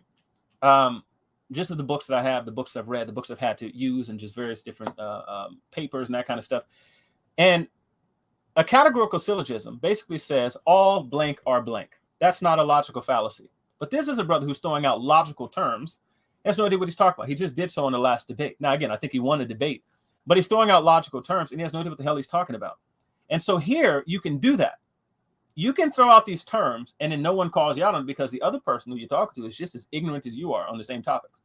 So you could have people like a JJ 7000 copying and pasting from wholesale from entire scientific articles and just dropping them in the slide and just reading verbatim from the slide and calling that a debate. Well, that's not a debate. Right. You can have people who are like Chris, who thinks that gaslighting is a logical fallacy, and who's on Google looking up gaslighting fallacy and then coming up and then finding himself on Wikipedia looking up gaslighting, which is not a logical fallacy by any stretch of the imagination, and calling it a fallacy. And people think, oh my God, Chris dominated. He did his thing. So back here, when you have those debates, you can do that stuff. Back here, people think screaming, yelling, like they think that's a debate, and it's not. What you have to do is you actually have to have done your homework. You actually have to present your information in a manner that's likewise persuasive, not just true, but likewise persuasive. So here, though, you only have to be loud, and you can be loud and wrong, and everyone's going to cheer for you. So Garfield can be in a debate with me, talking about the historicity of Abraham, and then he can deny the history of Abraham, and then the very next day, invite me onto his channel to talk about the historicity of Jesus, and I use the same criteria for both, and Garfield doesn't see an issue with it. Using the same exact criteria to establish historicity of Jesus, I established historicity of Abraham, and he's like, Abraham didn't exist. He was an eponymous ancestor. Now, he doesn't know about eponymous ancestors in ancient Greece, but for the purposes of a debate, he can just say eponymous, and he doesn't know that, for example, they had eponymous archons in ancient Greece, people who actually existed. It was just the archon who they said by the year of the king, such and such and such and such. But so back here, you can get away with the sloppy stuff. So if you're in a collegiate environment, the other side has done their homework, and they know what you're going to present, because like myself, they've presented both sides of the argument, and they know if I was them, I would go this direction. Okay, so check this out, right? So back here, right, there's a such thing as famously known Negro ambush scholarship, right? It is every Negro's back here favorite kung fu art to use. Nobody knows what the hell that is, and nobody else knows what that is. Right. So I'm gonna put it to you like this, right? And for all of those who don't know back here, ambush scholarship is a really ghetto form of debating, right? Nobody knows each other's sources. Nobody knows the argument pretty much. They have an affirmative and a motherfucking goddamn me yes or no, or certain thing like that, right? So in the collegiate place, right? And correct me if I'm wrong, brother, everybody knows each other's sources, right? The argument would be somewhat a little bit more depending on the person and how they present it. Well, not necessarily. So you might not know the other person's sources. You might have a particular resolution, and depending on the sort of debate form, but you have a particular resolution. One person taking the affirmative position, the other person is taking the opposite position. And so depending on the sort of policy, what sometimes they're policy debates, and they're put in the form of like either or choices. Sometimes they're questions. Should the United States blah blah blah blah blah? First person goes and says yes. Other person says no. Sometimes they put in order like we should adopt blah blah blah blah blah. Or we should do this before we do this. And so it depends. So you might not know the other person's particular sources. So there's sometimes that debates happen, and sometimes happen between professors like Dr. Bart Ehrman and Dr. Dan Wallace. These two brothers have debated, and what they agreed to do before they debated was share all of their sources and where they were going to go. That way, everyone's moving on the same page, but you don't always know where the person's going to go. What you can't in a debate, what you have to do is, though, whatever information you bring up, you have to stick to that for the rest of the debate. You can't bring in new information and stuff like that after that. So whatever comes out in a debate, stick to that. It has to be relevant to something that you've already brought out or something the other person's brought out. But back here, they just throw out ambush scholarship because you don't actually know any of the basic information related to the topic. You don't actually know any of it. So you feel ambushed because you don't know what the hell you're talking about. You've never seen the information because you're unread. It's like I said, like Dr. Carson said, you have a literacy issue. You're just talking. You have talking points. You have your particular iteration, your particular ideology, and you came here to spout that, and you don't know. But a lot of times, like I may be presented with some information, and the person doesn't know. Like, for example, one of the debates that I had was on a debate. It was the topic of arranged marriages. Arranged marriages are better than love marriages. Right. And so I'm saying I took the apt position. Arranged marriages are better than love marriages. Now I had 2 debates presented that I had prepared. I showed up. I went through the one on arranged marriages. I had all sorts of stats, statistics, things like that. The other side had no idea what I was going to present. I brought out the fact that there were, that arranged marriages have a much higher success rate. And I cited all these different statistics from all over the world. And I went through this whole thing. I talked about, how well families and things like that work out when marriages stay together. I talked about the divorce rates among love marriages when people can divorce and stuff like that. Now, he had no idea where I was going to go. He knew what I was going to be arguing because I took, he knew because he prepared it. And then when we got there, I was taking the apt position. But he had no idea what specific things I was going to go into. He just has to be prepared. He has to be well read enough on the subject to actually respond. Interesting. Shout out to Professor Razi. Interesting. So another thing too, Chief. So this is the thing right here, right? I talk with DMG a lot, right? I talk with him a lot, and you know what I'm saying? Shout out to DMG, you honey licking bastard. Shout out. Okay. Honey fiend. Now listen, either I'm high or you changing clothes. You're high. You're high. Okay. All right. Just all right. Don't interrupt again. But anyway, get into it. So like I said, right? So shout out to the honey licking bastard DMG, right? And you're drunk. And you're drunk a little bit. I don't know. Maybe you're both, Leandre. God damn. A little bit. What you drinking, bro? What you drinking, man? So I'm drinking a port wine. I ain't talking about Taylor port. We drink expensive port, Ficklen Vineyard port wine. Down here, the #1 awarded port winery in the entire world. They're right here in Madera, California. Order yourself some Ficklen port. Tell Peter Ficklen I sent you. Ooh, see, look at that. Well, by the way, hey, real quick, let me be petty real quick. Uh-oh. Brother Elijah, who was on the show, I don't see you in the chat, but I'm still looking for that bet. Let's discuss which one of us has more credentials and logic. You said I don't have any money. I drive my cherry red sports car through the city, my motorcycle, my Yukon Denali. My wife has a foreign German car. I'm in the house that I own. I'm a property owner, also rent properties. You said I don't have money. I guarantee I have more money than you. Anytime you're going to put any of that money up to discuss who has more credentials and logic, because you said I was misusing logical fallacies, I'll debate you on it. Matter of fact, I'll bet you on it. We're just going to compare transcripts, and we'll see who has more credentials in the area of logic. And then I can send the money to Ratchet Craig, to Classic Craig, to DMG, whomever you want. They'll hold it in escrow. And whoever has the more credentials and logic will take the pot. Let's do it. Hey, don't send it to Ratchet Craig. He's from Memphis. Okay, never mind. Not Ratchet Craig. Shout out to Dolph. But listen, he ain't getting it. So anyway, right? I had to warn you, brother. I had to. Never mind. I ain't sending it to Ratchet Craig. If anybody's from up north, I'll send you the money. Listen, with 20 bands, 30 bands, 40, what you want to put up? Listen, I'll tell you what. I put the pink slip to my cars. I got the pink slips to them. I put the pink slip to my cars, my motorcycle. What you want to do? So, yo. I gotta say this, man. We will set that up, and say another thing too. Leandre, I understand that your home is paradigm shift, right? But for any fights, any dialogues, please sign up. Craig and Craig Law Firm with Gebb Associates, right? We'll be happy to set up things for you, brother. Because I'm gonna tell you this right here, right, Chief? And I hope you're in a lot of ways. He can't trust you either. Nobody. Stop that bullshit. I don't trust him either. He from the South. Yeah. So, but check this out, right? I'm from Dallas, right? I'm from the South. Okay, I'm sorry. I can't trust you either. I'm sorry. Hold on, T. Hold on. Shout out to Mo3. I can't. I can't do it. But hold on. But check this out, right? here at Craig and Craig Law Firm with Gebb and Associates, right? We can get you what you want, brother. I think you want to bust heads, you want to slay fools, and you want to motherfucking goddamn me cleanse the community of the idiocy. We can get you these people, brother. We can get these fools for you, and we can have you slay them one by one if you employ Craig and Craig Law Firms with Gebb and Associates. Why does it sound like the introduction to Could Have Been Records?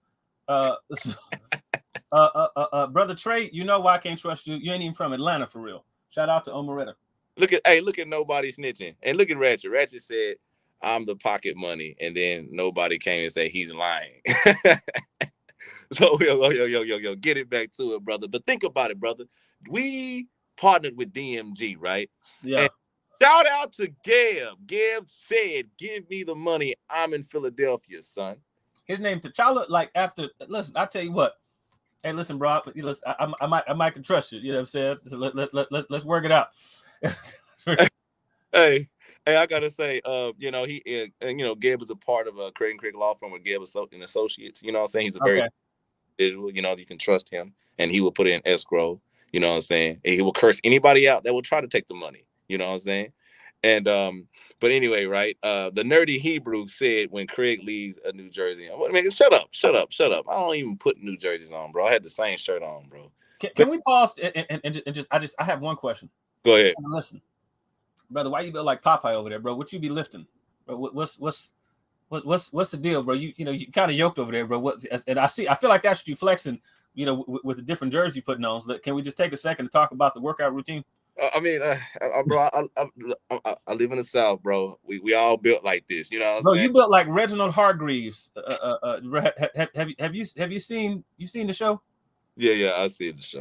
Okay, so I'm trying to figure out, bro, why, you know what I'm saying, you know, you got your big on. I feel like, and you keep doing the arms and they're like Suge Knight. I feel like are you trying to intimidate me? Because no, brother, no, brother, it ain't that, man. Because I would hate. Oh, I'm being intimidated. Oh, hey, bro, come on, chill. Man. I would hate to think I'm being intimidated. No, brother, no, it ain't like that, man. Put the gun down, bro. You gotta listen. Because I would hate to feel like, oh, man, you know what I mean, that you know that somebody is on. Like, I got anxiety. You know, I'm light skinned. They pick on me. So I'd hate to feel like, what is that? I hate to feel. Listen, brother, I don't want to have to, bro. I don't want to hurt nobody. God, hey, brother. Hey, bro. Hey, come on, bro. I'm just listen. It feels a little bit to me. This nigga got more guns than Neo. It feel like a little bit like oh shit. Like I didn't know, bro. If we would, nigga, I had no idea, bro. This the AK. I had no idea.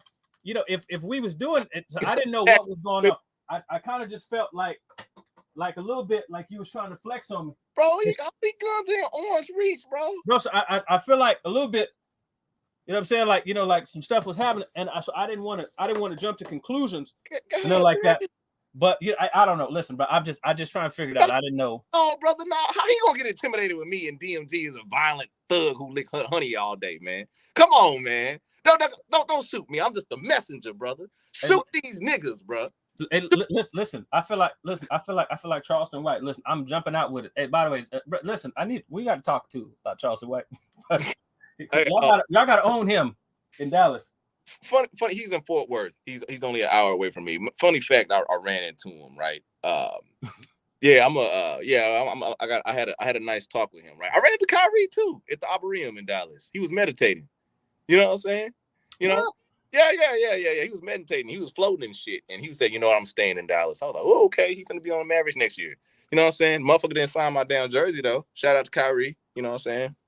You should have told him you was a brew. Nah. Listen, sometimes it's permissible to lie. It didn't work. I couldn't get near him because his energy field was so strong, right? Like flat Earth is flat, Earth is flat, Earth is flat. I see what you're saying. And I couldn't get near him and shit like that. You know what I'm saying? He was making everything around him flat. You got one of these? Damn. Yeah, you ain't got one. Listen, this one I feel like getting my John Wick on. You know what I mean? I just, but Shit. Wait. I advise all Negroes to protect themselves, by the way. Hey, bro, who the fuck is you, Bruce Wayne, bro? What the fuck is going on? You got all these degrees and shit. It's like you Batman or some shit like that. What's going on? No, listen, I'm Dre Wick. Drake. I'm Dre Wick. You know, like John Wick, I'm his cousin. His daddy had a sister, you know, who was half black. I'm Dre Wick. I come from that line.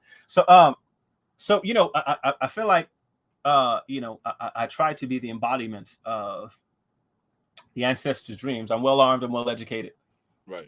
And so, you know, so I like to embody that sort of spirit. You know what I mean? And so, you know, so I'm here to say, you know that I'm part of this country.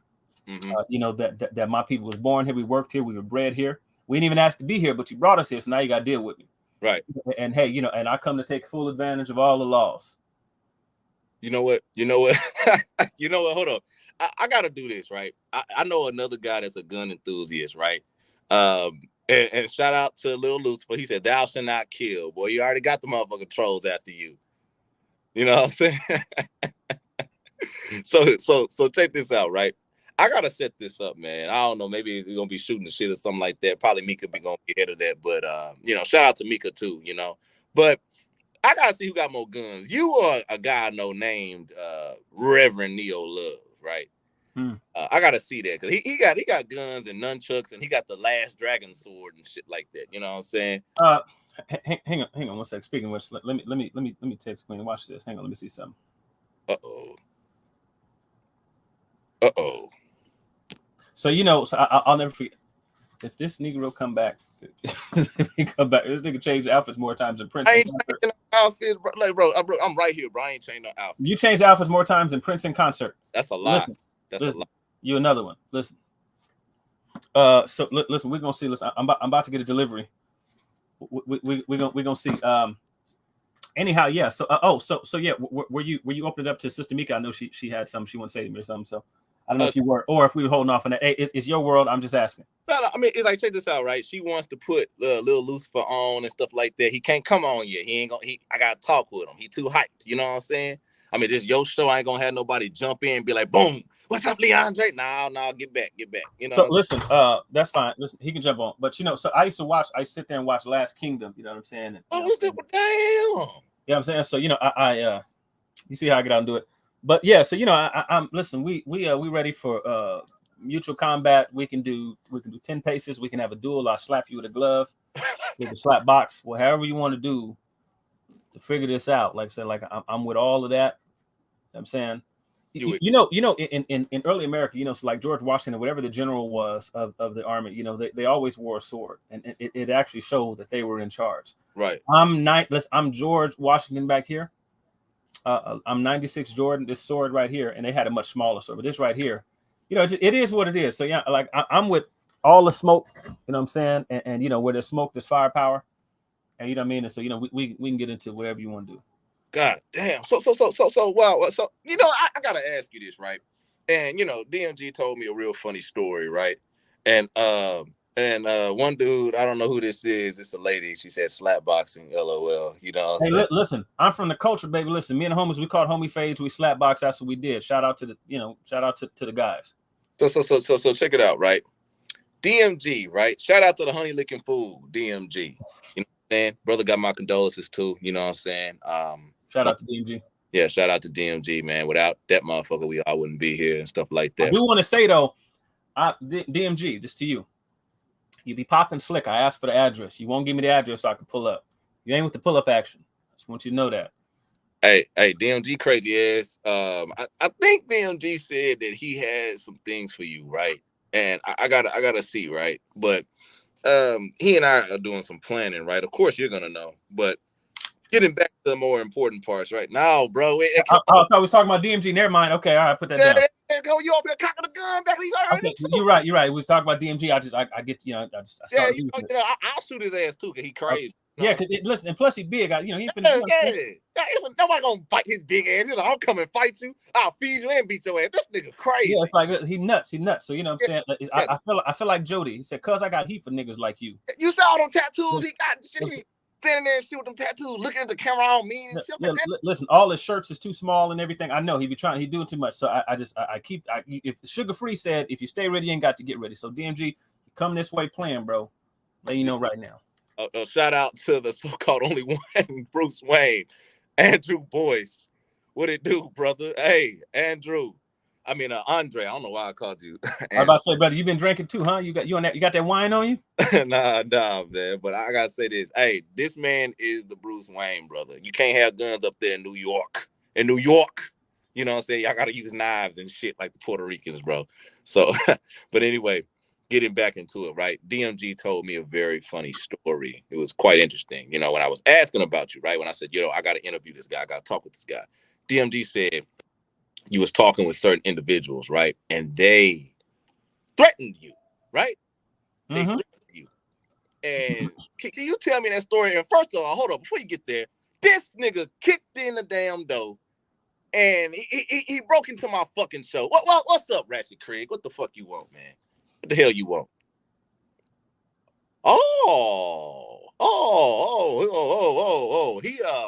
He can't talk. That's what you get with that Obama phone, nigga. Breaking in my goddamn. Hey, brother, I can talk, brother. I just let you wrap it up. This shit so fire.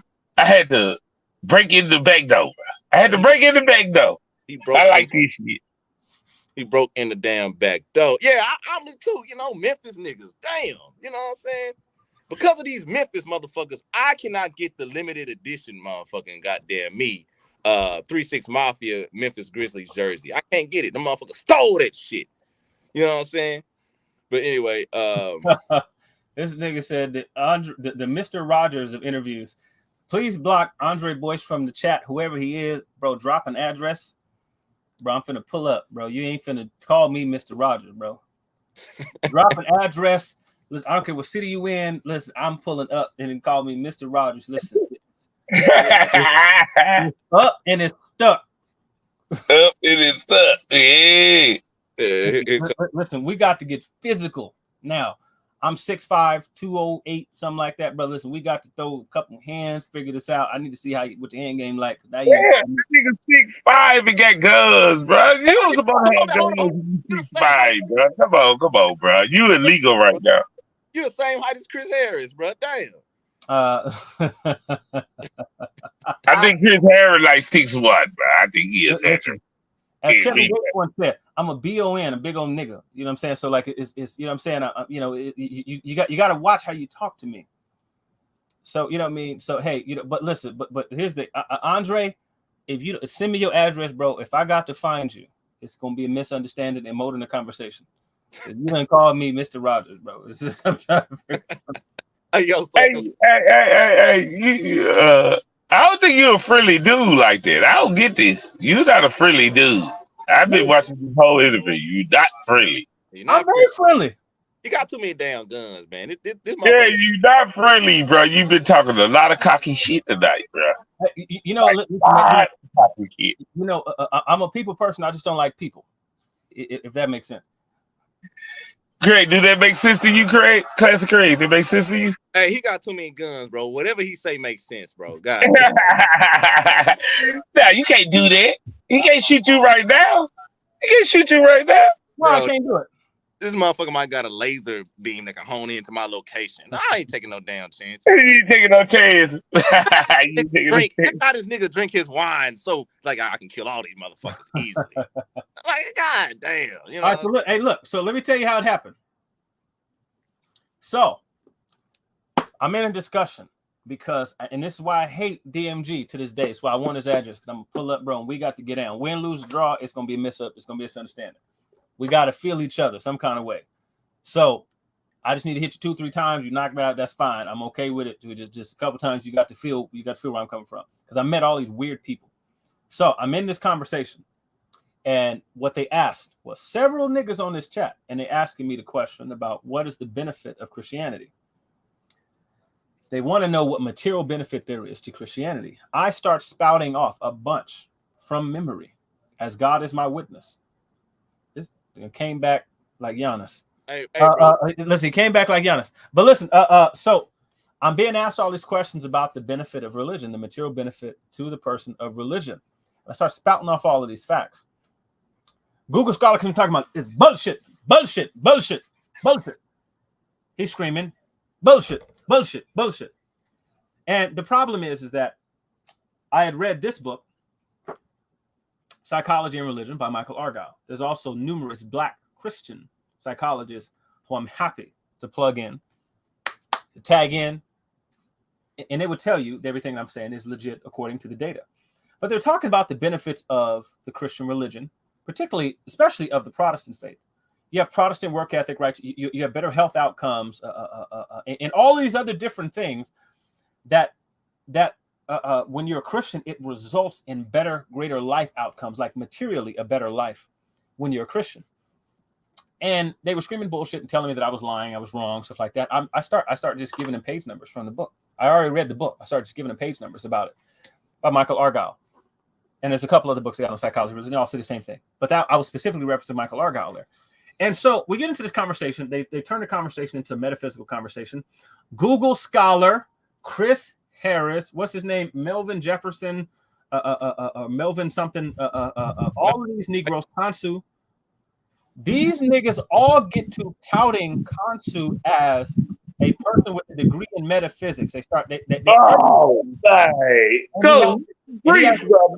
Preach, brother. I feel $50 degrees that he downloaded online from Universal Life Church, a doctorate of metaphysics and a doctorate of theology or some nonsense like that. And so he starts touting these degrees, trying to buck against the studies on metaphysics, parapsychology, that kind of stuff like that. Again, things I was referencing, talking about things like near-death experiences, right? And the sort of things that delves into the reality of what the sort of Christian idea is, these things that lend to that Christian position, and talking about the material outcomes of Christianity. And so then, as a result of that, niggas started talking crazy. Niggas started talking about, I better not ever show up in Florida. I better not ever be in Chicago. Kansu banned me from Chicago, apparently. Chris Harris telling me not to go to Detroit. The nigga. Kansu banned you from Chicago. That's funny. Kansu said, I'm a vice lord with 2 PhDs. I say, okay, nigga, and so what? So people threaten me. So I say, listen, I tell you what, you can come as long as you don't come playing. Because if you decide to come playing, you know what I'm saying? It's, I sit here with the K. Listen, you know what I'm saying? And hey, look, I'm gonna defend myself and my family always. But listen, Google Scholar says I'm lying. Numerous other people were on the chat. I guarantee you. So if I'm lying, then tell Byron he's lying. Brother Nobody's lying. Tell DMG he's lying. Everyone was on the same thing. So I start being threatened. And since then, Chris Harris went about, and Chris, he got on Neo X's channel. Neo X is not a philosopher, by the way. I want to point that out. He got on Neo X's channel and claimed that I said I was going to come to his door and shoot him with an AK-47. I don't have an AK-47. I have an AK-74. Dang.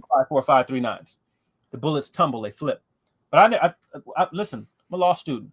Why the hell would I ever threaten anybody? Why would I threaten anybody online? Why would I do that? That's nonsense. It doesn't make any sense.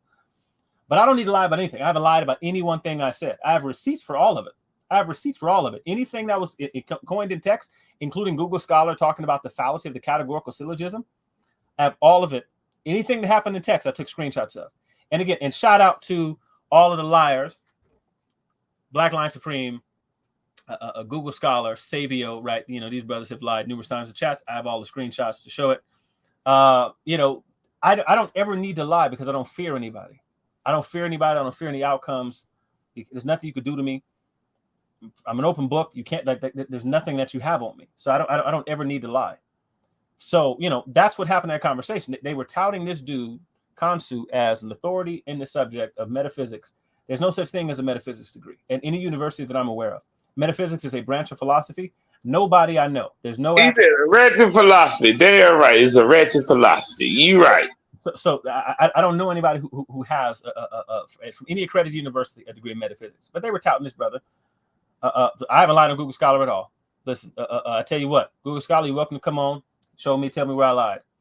I keep all of my receipts. I can even show you the ones where you were pretending to know logic and said the fallacy of the categorical syllogism. As a matter of fact, I'll just pull it up now on my phone. I keep receipts. Hey, watch this. Can I show you how petty I am real quick? Go ahead, brother. Go ahead. Goddamn. Go ahead. Don't shoot us, though. Look at this. For the screenshots, that's 15,682 screenshots.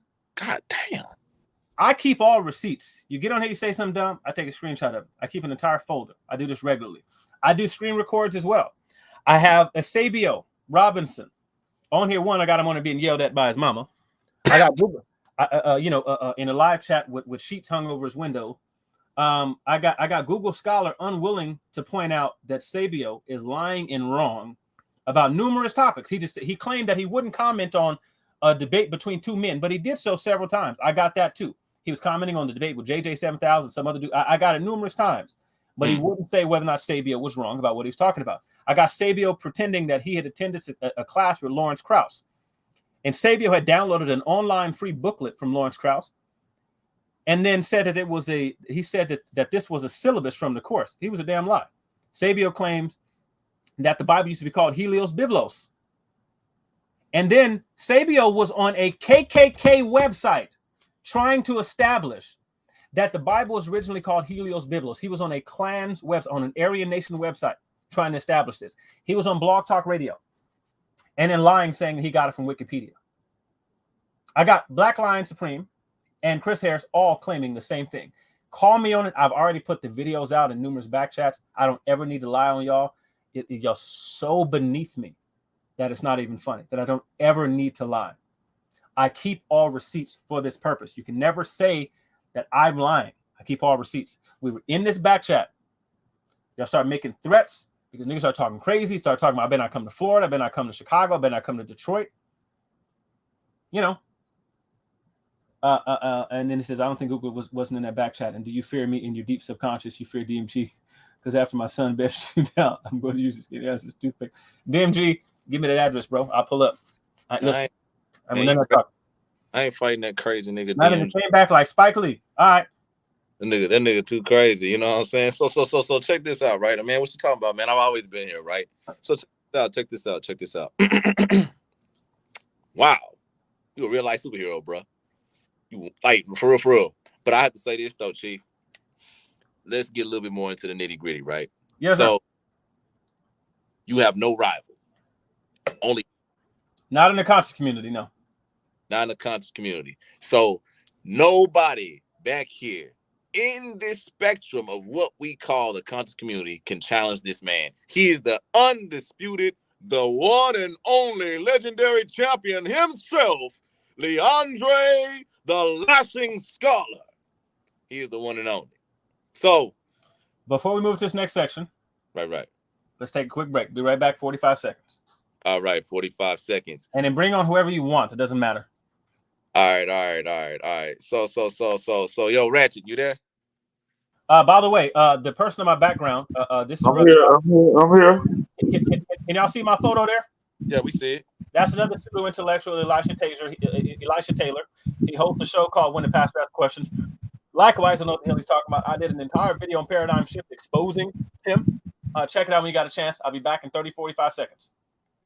Right. Go ahead, brother. Yeah, Greg, I'm here. I had to post the link because Greg, the Slim Reaper, the Grand Reaper. I'm talking about Grand Reaper. He ain't like he wants to smoke tonight. He's very hype. Hold up, bro. We can't give him the smoke yet, brother. We gotta hold it. But I know he. No. We gonna kick him out, Craig. If they go too far, they might lose their mind right now. Yeah, all right. We'll kick him out. So you know what? I tried to save y'all, but if shit. Nah, who's a bit? It's nobody. Oh, it's nobody. Nobody can come out. Yeah. He all right. Let nobody off. He jumped off. But he jumped off. I better say put this right how you need. He back. So if anybody want to come on, back like it ain't happened. So anybody want to come on and talk with the one and only Slim Reaper? Here's your chance. Here's your chance. But, hey, if you're brave enough to pop on, you know what I'm saying? I'll let you on. You guys got motherfucking goddamn me 2 minutes to talk. DMG, Google Scholar was involved in that conversation. He wasn't there for the first part of the conversation, but he came in towards the end, and he was likewise echoing the same nonsense about So yeah, no, he wasn't largely involved in the first part of the conversation. He came into that very call later on that very same call. Me and him, we ended up having a back and forth later. But Google Scholar, we've had numerous back and forth. I don't ever rely on anybody, but he came on late in the conversation. But yeah. So I don't know where the hell those went, right? And I think Ratchet's trying to get back on or nobody, but they'll jump back on in a minute. But yo, so anyway, getting back to it, man, you threatened me, you encouraged me, you pretty much in a lot of ways gave me a different insight. And not only that, right? You showed me, most importantly, right, that these people that you talk with, these individuals that put you in these crazy little circles, are not on your level, right?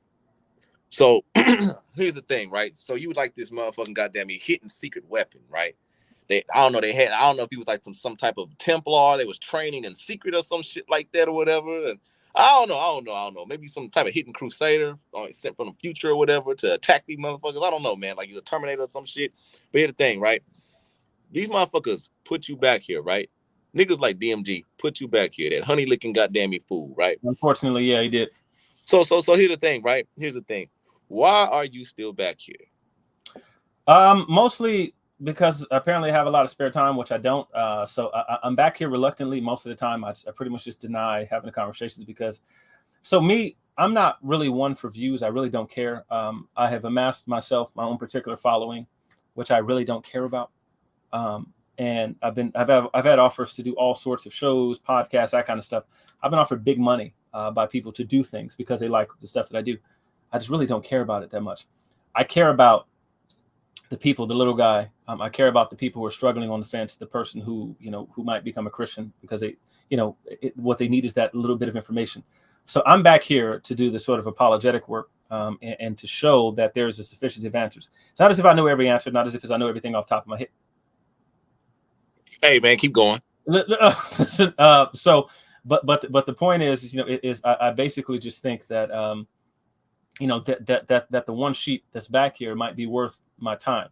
I really don't actually have a lot of time to spare, but I try to present a strong enough defense and a strong enough case for the Christian faith to show that it is actually a viable system.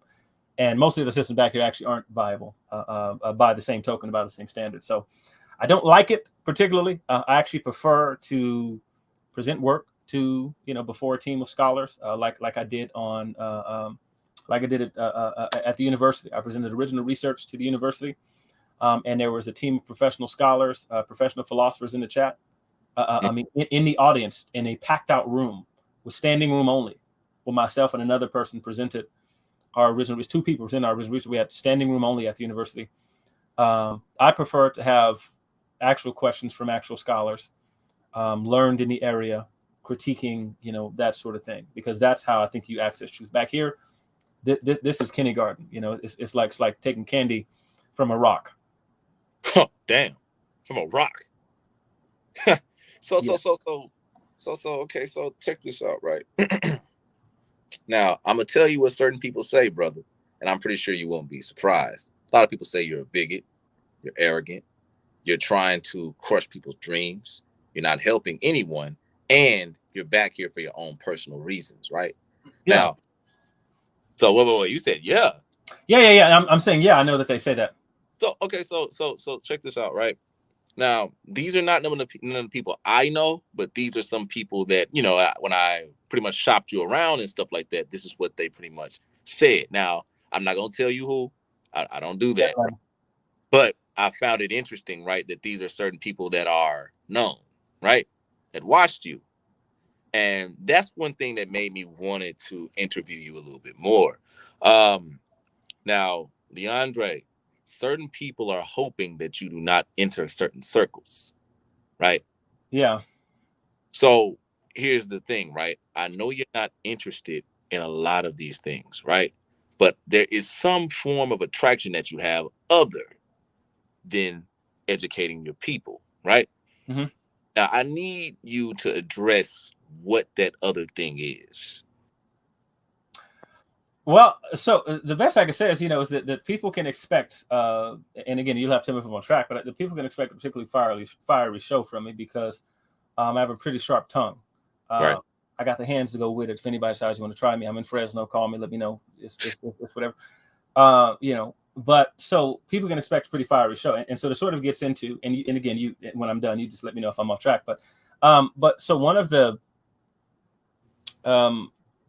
issue that a lot of people have is people always want to speak to my motives.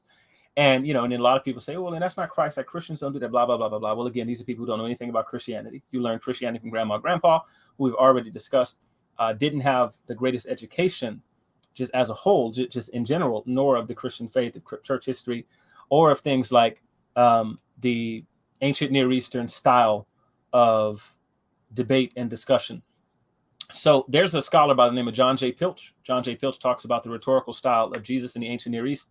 He talks about the ancient Near Eastern rhetorical style, but he also talks about Jesus. And so he has an article where he talks about Jesus, master of the insult.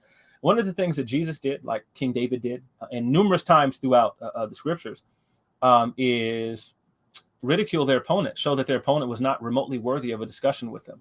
Right. I don't really care what you think of my tactics. I'm well read and researched on my tactics. So in our culture, I mean, we come from a culture that is good. Like we play the dozens, we rank, we battle rap, we do stuff like that. The whole part of it is showing mastery over your opponent. It's a culture similar to the ancient Near Eastern culture. So part of what I do, it has nothing to do with me wanting accolades for myself, because listen, I have a following of 14,000 on one of my Facebooks. I have an international political page, which I barely even do anything on. I've went viral on any number of occasions for any number of topics, talking about political things, talking about religious topics, whatever it is. I don't particularly care about a following or about an audience. I really don't care. I really don't. I've had offers, and I'm talking about I've had 6-figure offers, as God is my witness. And if anybody wants to bet me, I'll show you the emails where I've had 6-figure offers to do what I do now, to travel and to do it. I'm so not interested. My sort of philosophical underpinnings, going with the sort of Platonic view, is that you have certain people who are more philosophically minded who are in the pursuit of money. I'm not in the pursuit of money. I'm not in pursuit of fame either. I'm an introvert. Mostly, I don't like cameras. I actually don't like talking to people. Most people who know me in person will know that I'm pretty recluse. I stay to myself. I'm actually not an attention-seeking person.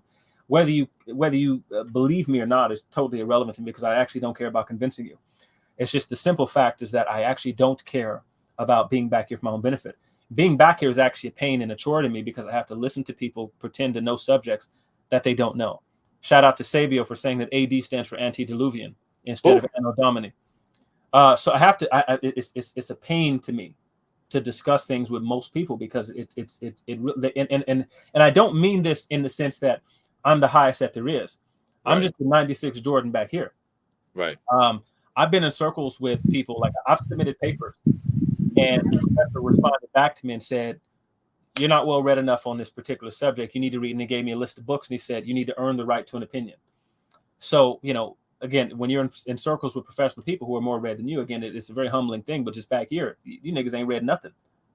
So it's just the simple fact that I'm here because I care about the person who was a Christian and who, and no longer declares to be so, because they thought that there was no information out there.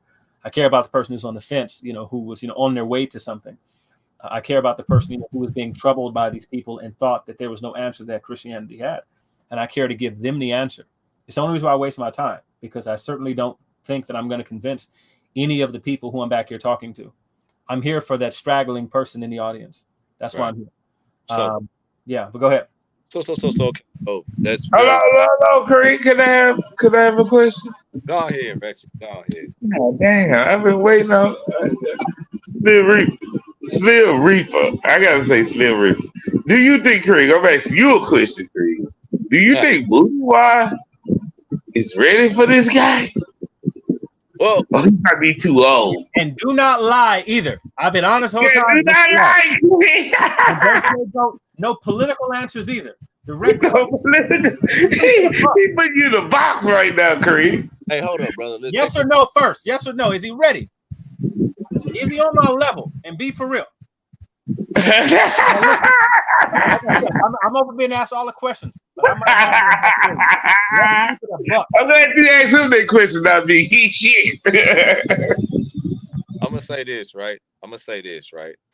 No, you going political? Yes or no? I'm gonna ask Hey, he's a host. He's a host. He got to go political. We got to let him do political. I'm well trained in political science. I But know he basically answered the question for you, brother. He basically answered the question for you. No, I'm gonna say it right. I'm gonna say this. Do I think Mutawar is ready? Yes. I'm gonna tell you why, right? That's a political answer because how you about to define ready. But go ahead. You trying to define ready. Let me rephrase. Do you think, let's be for real. And I just want a yes or no. Do you honestly think, with your Clippers jersey on, Paul George, is he on my level? Yes or no? And just yes or no.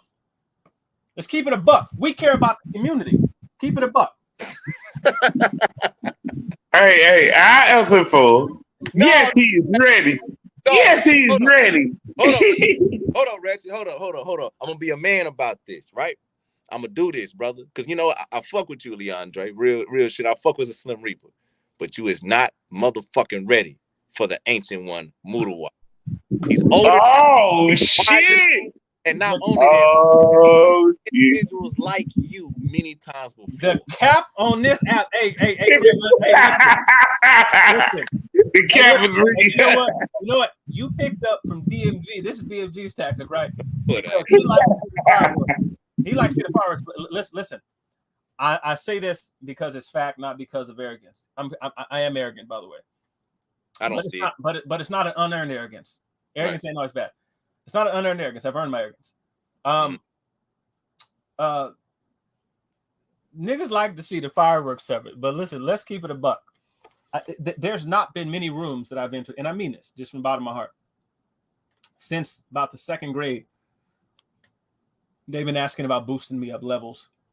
I was offered an opportunity to graduate high school in 10th grade. I kid you not. As God's my witness, my family's in the other room. They'll come tell you. And if anybody wants to call me on it, I'll call them in there and ask. They ain't heard the word I said. The door's closed.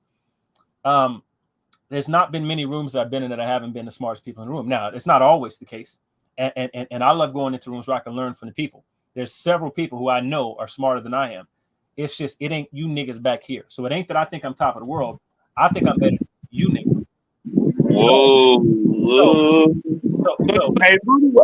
Hey, can I like big up Booty Wild right quick? He didn't beat people on logical debates, like logical, and he did kill a lot of people back there. No. Listen. This is why I say what I say. Back here, y'all think logic is one thing.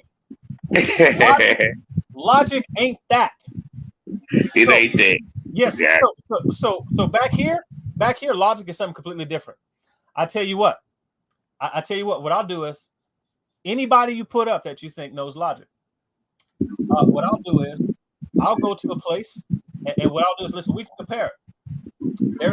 There is a free place that we can go to right now, and you can put both of us next to each other, and have us take a test on logic, and we will see who actually knows the actual study of logic more. And I'll put 30 bands on it today. Right, we ain't gonna do the money intimidation thing. We ain't gonna do the money intimidation. No. Listen, what I'm doing is I'm raising the stakes. So again, because logic back here, you can be anything you want to be. This nigga came back as Blake Griffin. But listen, back here, you can say any number of things because people back here don't know. You can pretty much do and say anything you want to. But, or I can just grab a textbook. I'll read a textbook question. What if they know the answer to a logical question? I'll put a logical problem up there, and we'll see. Back here, it's just a different standard. But, when you got to actually turn in a term paper examining the logic of something like you got to examine. Why you going down about? You trying to cheat right now. Never mind. You trying to cheat, bro. I want them to be engaged. You trying to bag them down and intimidate them, like how you said Craig was his Popeye muscles. You trying to do that right now? Listen. You're right. Listen, I'm flexing right now because, like I said, because back here, you can listen. This is the internet. You can be whatever you want. You can't do that. You know what I'm saying? So you can't do this back here because everybody pretty much back here just takes your word for it. You can say things, and because people are hearing new concepts for the first time. They think, okay, this person's on this stuff. It's about the vocabulary, it's about the presentation. And so back here, you can impress a lot of people with that stuff. But again, like my plan is, and I told DMG this, my plan is, listen, we're going to bring scholarship to the people. I'm going to tap professors. I'm going to tap fellow scholars. I'm going to tap other people, you know, who are likewise, you know, like other philosophers stuff. We're going to tap these people, and you can present it. Like, for example, a shout out to the sister Mignette. That sister there, you know, she made a presentation stuff the other day, but again. Oh man, don't go down the road. Don't go doodle it. No, I ain't gonna do it like that. No, I ain't gonna do it like that. I'm just saying. So so like when the discussion comes up about whether or not there's more than one gender, I mean, there's like an entire robust literature like I'm talking about like in the science, in the philosophies, in the field of logic about the issue of there being genders, like real concrete genders. It's not fluid like people think. And again, and the dude who did his presentation with me, the philosopher who did his presentation the same night I did mine, did his on the individuation of souls and there being two genders. So again, bro, come on, bro. Listen, this if you do it again, I'm just gonna dive on it. Okay, just right. So, but anyway, so it's just that again, there's real scholars doing real work and stuff like that in these areas, and then you have people back here. Okay. Mean what it is. Okay. I got to go back because earlier you talked about these people, right? I got to go back to. I know it's Sabio ain't nowhere near your level. I ain't gonna go down to Sabio rap. Well, Sabio says this nigga said he got him an associate's degree in Africana studies, and then he went back for a couple more years to add to his degree. What the hell that mean? I ain't gonna go down though. We not been doing Sabio. I'm gonna let it pass. I'm gonna get pass. Now listen, we got to give him his props because he said I'm always talking about my accolades, and then he said, but he doesn't tout his. And then he said, I have an associate's degree, and I went back to school a couple years at a community college. Think about that. Niggas at community college for over 4 years. How? What you doing over there? And so then he said he added stuff to his associate's degree. Who can add stuff to that degree? This is some elite stuff I never even heard of. Yeah. If he said that, that's illegal. That's illegal. I'm not on Sabio's level because Sabio done some stuff. I ain't never went and add nothing to my associate's degree. Man. They ain't even offer me that. That's how I know he in an elite club. Yeah, he elite. Yeah, he elite. What about Black Lion Supreme? Because I don't mess with Black Lion Supreme either. I think he's a pseudo. Black Lion is 100% to the core. Now listen, now Black Lion is an interesting character. The brother still. Last I checked, Black Lion's still on his way to LA. He's supposed to slap somebody for calling him a bitch a while ago. I don't know if he still made it to LA. We're still waiting on a ride. This is like a year and a half ago. He's on his way down there because he skipped a debate with Brother Nobody because he said he had to go to LA to slap somebody. And I don't know if he made it yet. He still ain't did the debate. And last I checked, the Negro ain't been slapped yet. So I don't know. Black Lion, he's probably a busy man, but listen, because he's still driving down there. He might be walking. I don't know. He might be walking, bro. It's a long walk, bro. Or he building a railroad to get down there. But listen, but Black Lion Supreme, this is a brother who said that there is no person, and I got the screenshots. He said there's no person who has a doctorate. There's no person who has a PhD who believes in the supernatural. That's actually what he said. As a matter of fact, here it is. As a matter of fact, look, so again, I got all these screenshots and stuff. Black Lion was basically saying that there's no person who believes there's no person who has a PhD who believes in the supernatural. I take all screenshots. This is the chat here from January 22nd, 2022, where he said that Black Lion Supreme is a pseudo as they come. The brother has a difficult time reading. He was another Negro who said the Bible is called Helios Biblos, and he said he's going to go get a source and didn't have one. He was depending on Chris Harris to save him, and he didn't have it. Pseudo. Okay. Now we got to get to the MVP, the guy that killed Tazariak and won every debate ever, Chris MVP Harris. Now you ain't on his level. You ain't on his level back here, bro. You're right. Listen, I ain't on his level. You know why? Because I know how to pronounce Greek words.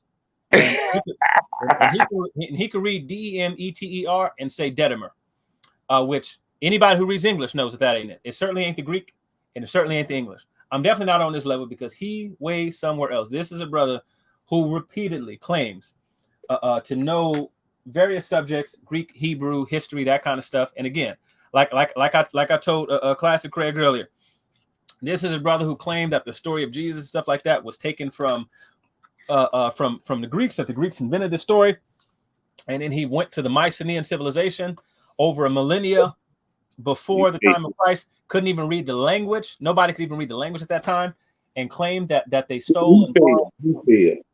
So you know, he's a failure through and through, all around in any topic. This was a Negro who was trying to Google logical fallacies, tried to say that there was a such thing as a gaslighting fallacy, and listen.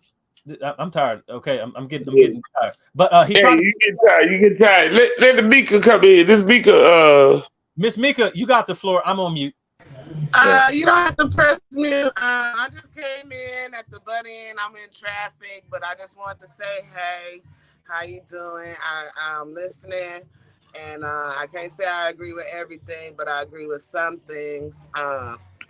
Especially when it comes to biblical text, but I don't hold people to pronunciation, considering that the dialect in English and how we, as Africans, so-called African Americans, that's not our native tongue. So I don't press people on the pronunciation of things.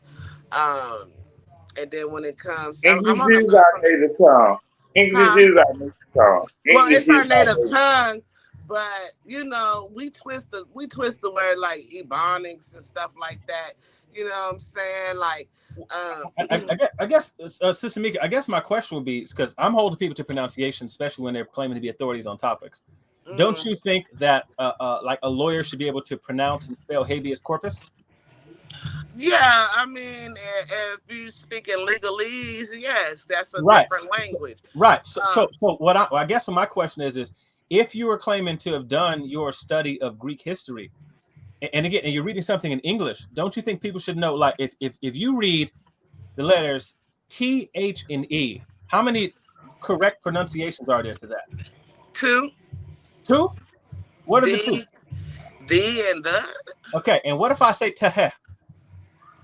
I mean, he not saying to her.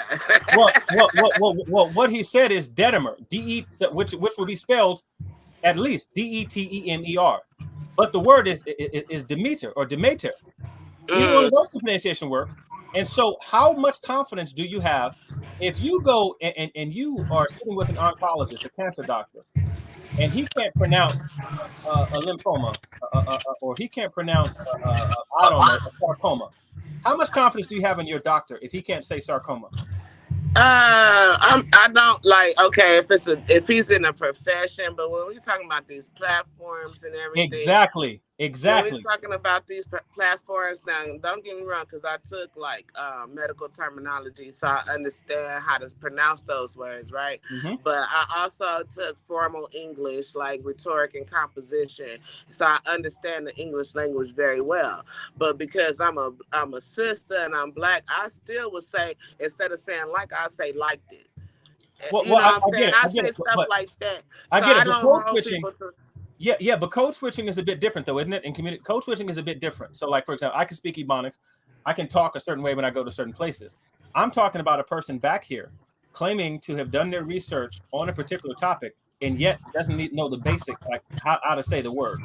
You think that's right? So, what the question would be for me is, did he present any type of factual information based on the topic, whether or not if he can? Well, no, sis, that's hold on. Leandre. I'm asking. Hold on, Leandre and Mika.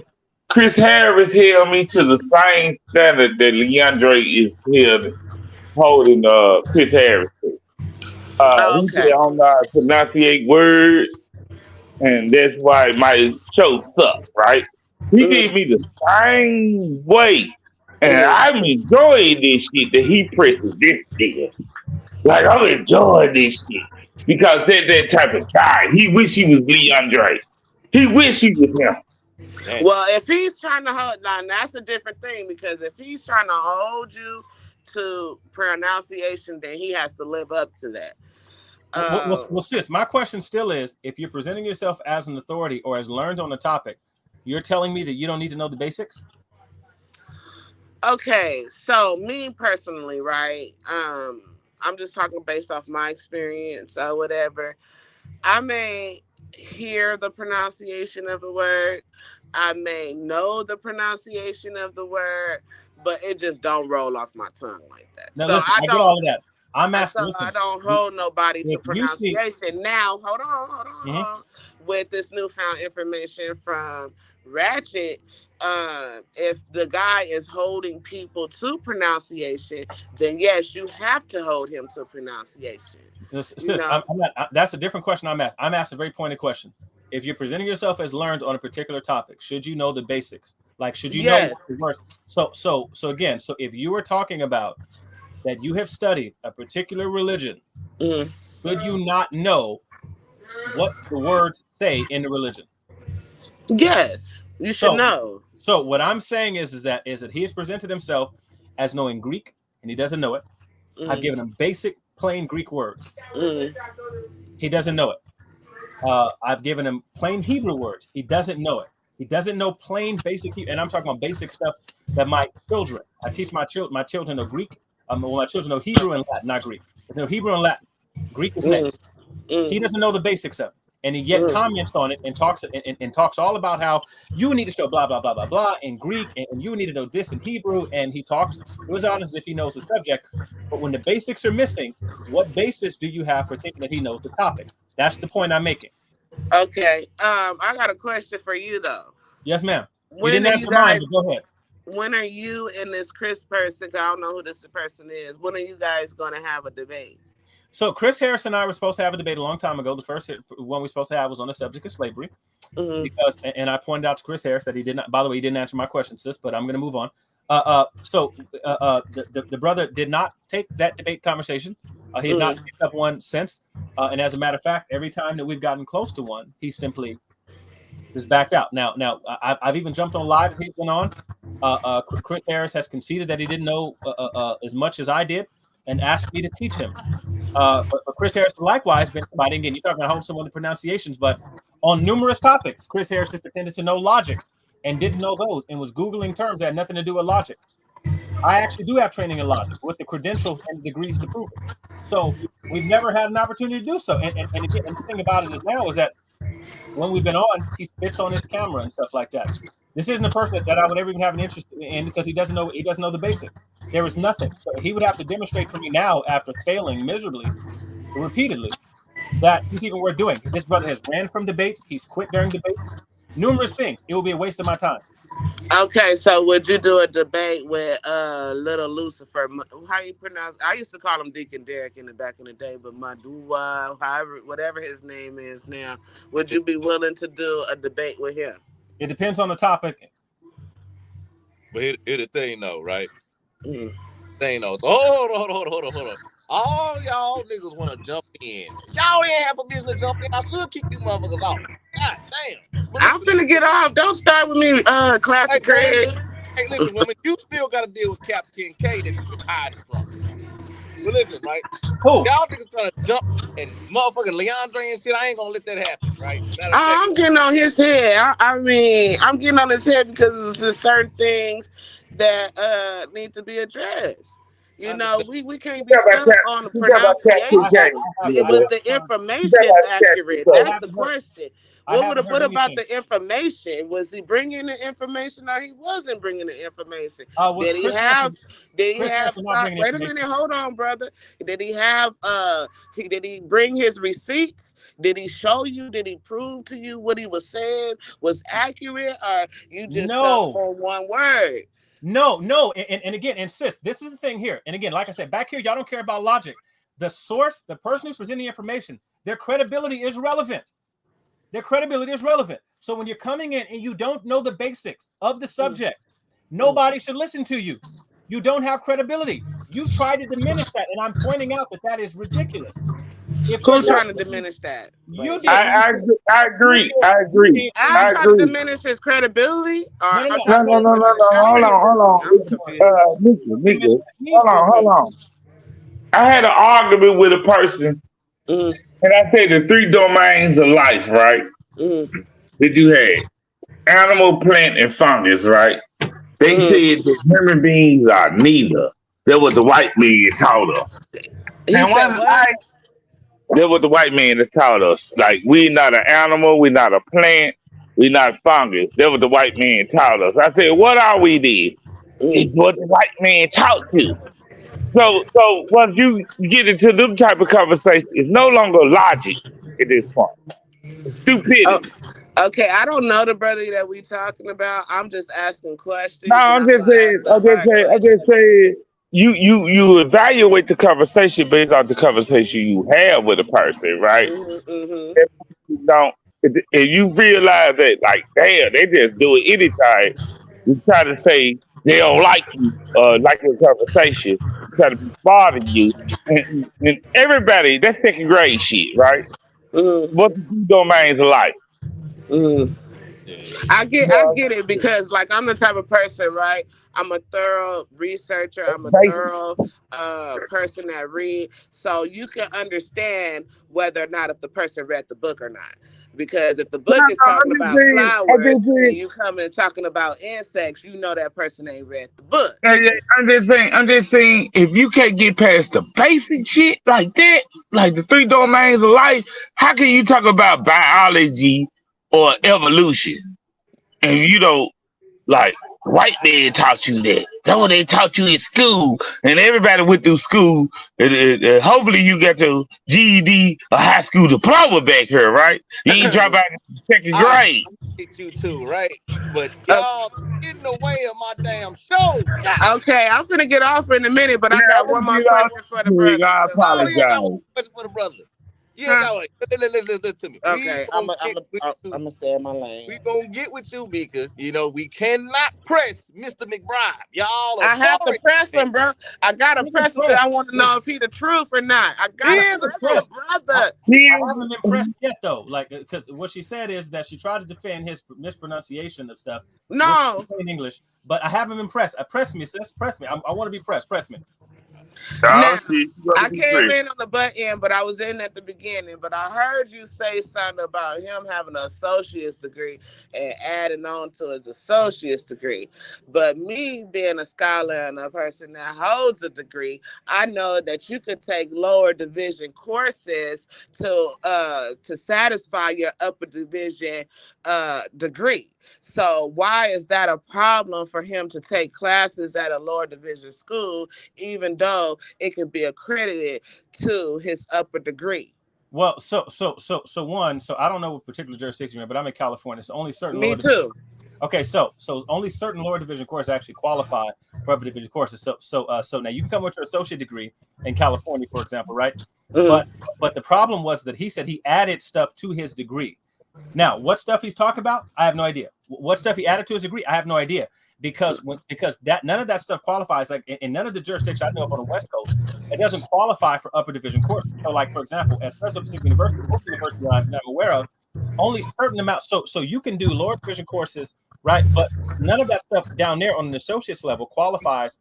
I think you can only put two. Like at most universities, Fresno State, Fresno Pacific University, and San Joaquin College of Law. Mm. Only two of those courses qualify for upper division courses. What I was pointing out, what he said is, I went to college for 2 years and got an associate degree in Africana studies. Then he said I added stuff to my degree. And I said, what does that mean to add stuff to your degree? What did you add to your degree? Mm. That's what I said. And what was his answer? Well, he didn't have an answer because he's making stuff up. He then turned around and said, I can teach in city of St. Louis. Well, there's a teacher shortage nationally. And so what they're doing is they're accepting people to be substitute teachers and stuff like that, and teachers with an associate's degree because there's a teacher shortage. As long as you go and you get your credentials stuff, they're allowing people to be teachers for like elementary school and stuff like that. And that's what he's talking about, as if he's credentialed to like teach something because he has an associate's degree in Africana studies. So the point of that is that he's touting an associate's degree as if he is a credentialed man because he has a 2-year degree. Okay, so what is your issue with a person that have a 2-year degree? Is that not accomplishing studies? No, ma'am. Listen, now we're on a different point entirely. It is certainly an accomplishment to have an associate degree. It's just, in the context of the conversation, what he was doing was he was talking to several educated men with bachelor's, master's, PhD work, stuff like that, and then touting your associate degree in Africana studies as if it was remotely comparable. And what he was doing was he was trying to prop himself up, his ethos. He's trying to prop up his ethos and make it seem like he himself was a worthy scholar, and he's not a scholar. I can tease Sigmund Freud words on me. No, ma'am. Listen, you're an educated sister. That's all. I know I can talk to you like this. You know, I ain't trying to think too much. I'm out here partying, bro. Listen, I'm partying too, sis. Listen, it's all good. I'm just using words that I know you're gonna understand. You're an educated sister. Hold on, Mika. You better not be drinking and goddamn driving on the damn law. No, you know what? My car's on the fritz. I need to change the pose on my battery, so I have my own girl pick me up to come to the little kickback. So I'm good. And you need to quit. Stop. You know what I'm saying? I'm not drinking. I only had 2 shots. But anyway, bro, I'm just pressing you. I have to ask the art questions and show my face on this live. I ain't gonna hold y'all too much, but I do want to come back anytime. Come back anytime. I enjoyed the discussion. Let's do it again. Yeah, I want to see you and Madua Mugabe. I know the brother in real life, so I don't even know what he go by these names. Madua Mugabe, Lil Sagan, whatever the hell his name is. I want to see y'all go toe to toe, because I would go after him, but that's my bro in real life, so I can't do it. But I want you to, and then whoever this Chris person is, we need to find him. We need to get this stuff really, real. You calling him out? We gotta get him out here. He's right. For a number of years now. So I'm gonna end it, and I'm gonna get out your way, Classic Craig Law Firm. Sis, have a good night. Have a good, safe night. Appreciate your time. Guys. Love you guys. Bye. Yeah, love you back. Call a damn Uber. Call an Uber. Don't get in that damn car. My homegirl driving me, bro. I don't gotta call no Uber. I just making sure. Thanks. All right. Love y'all. Bye. Love you back, sis. Have a good one. Yeah.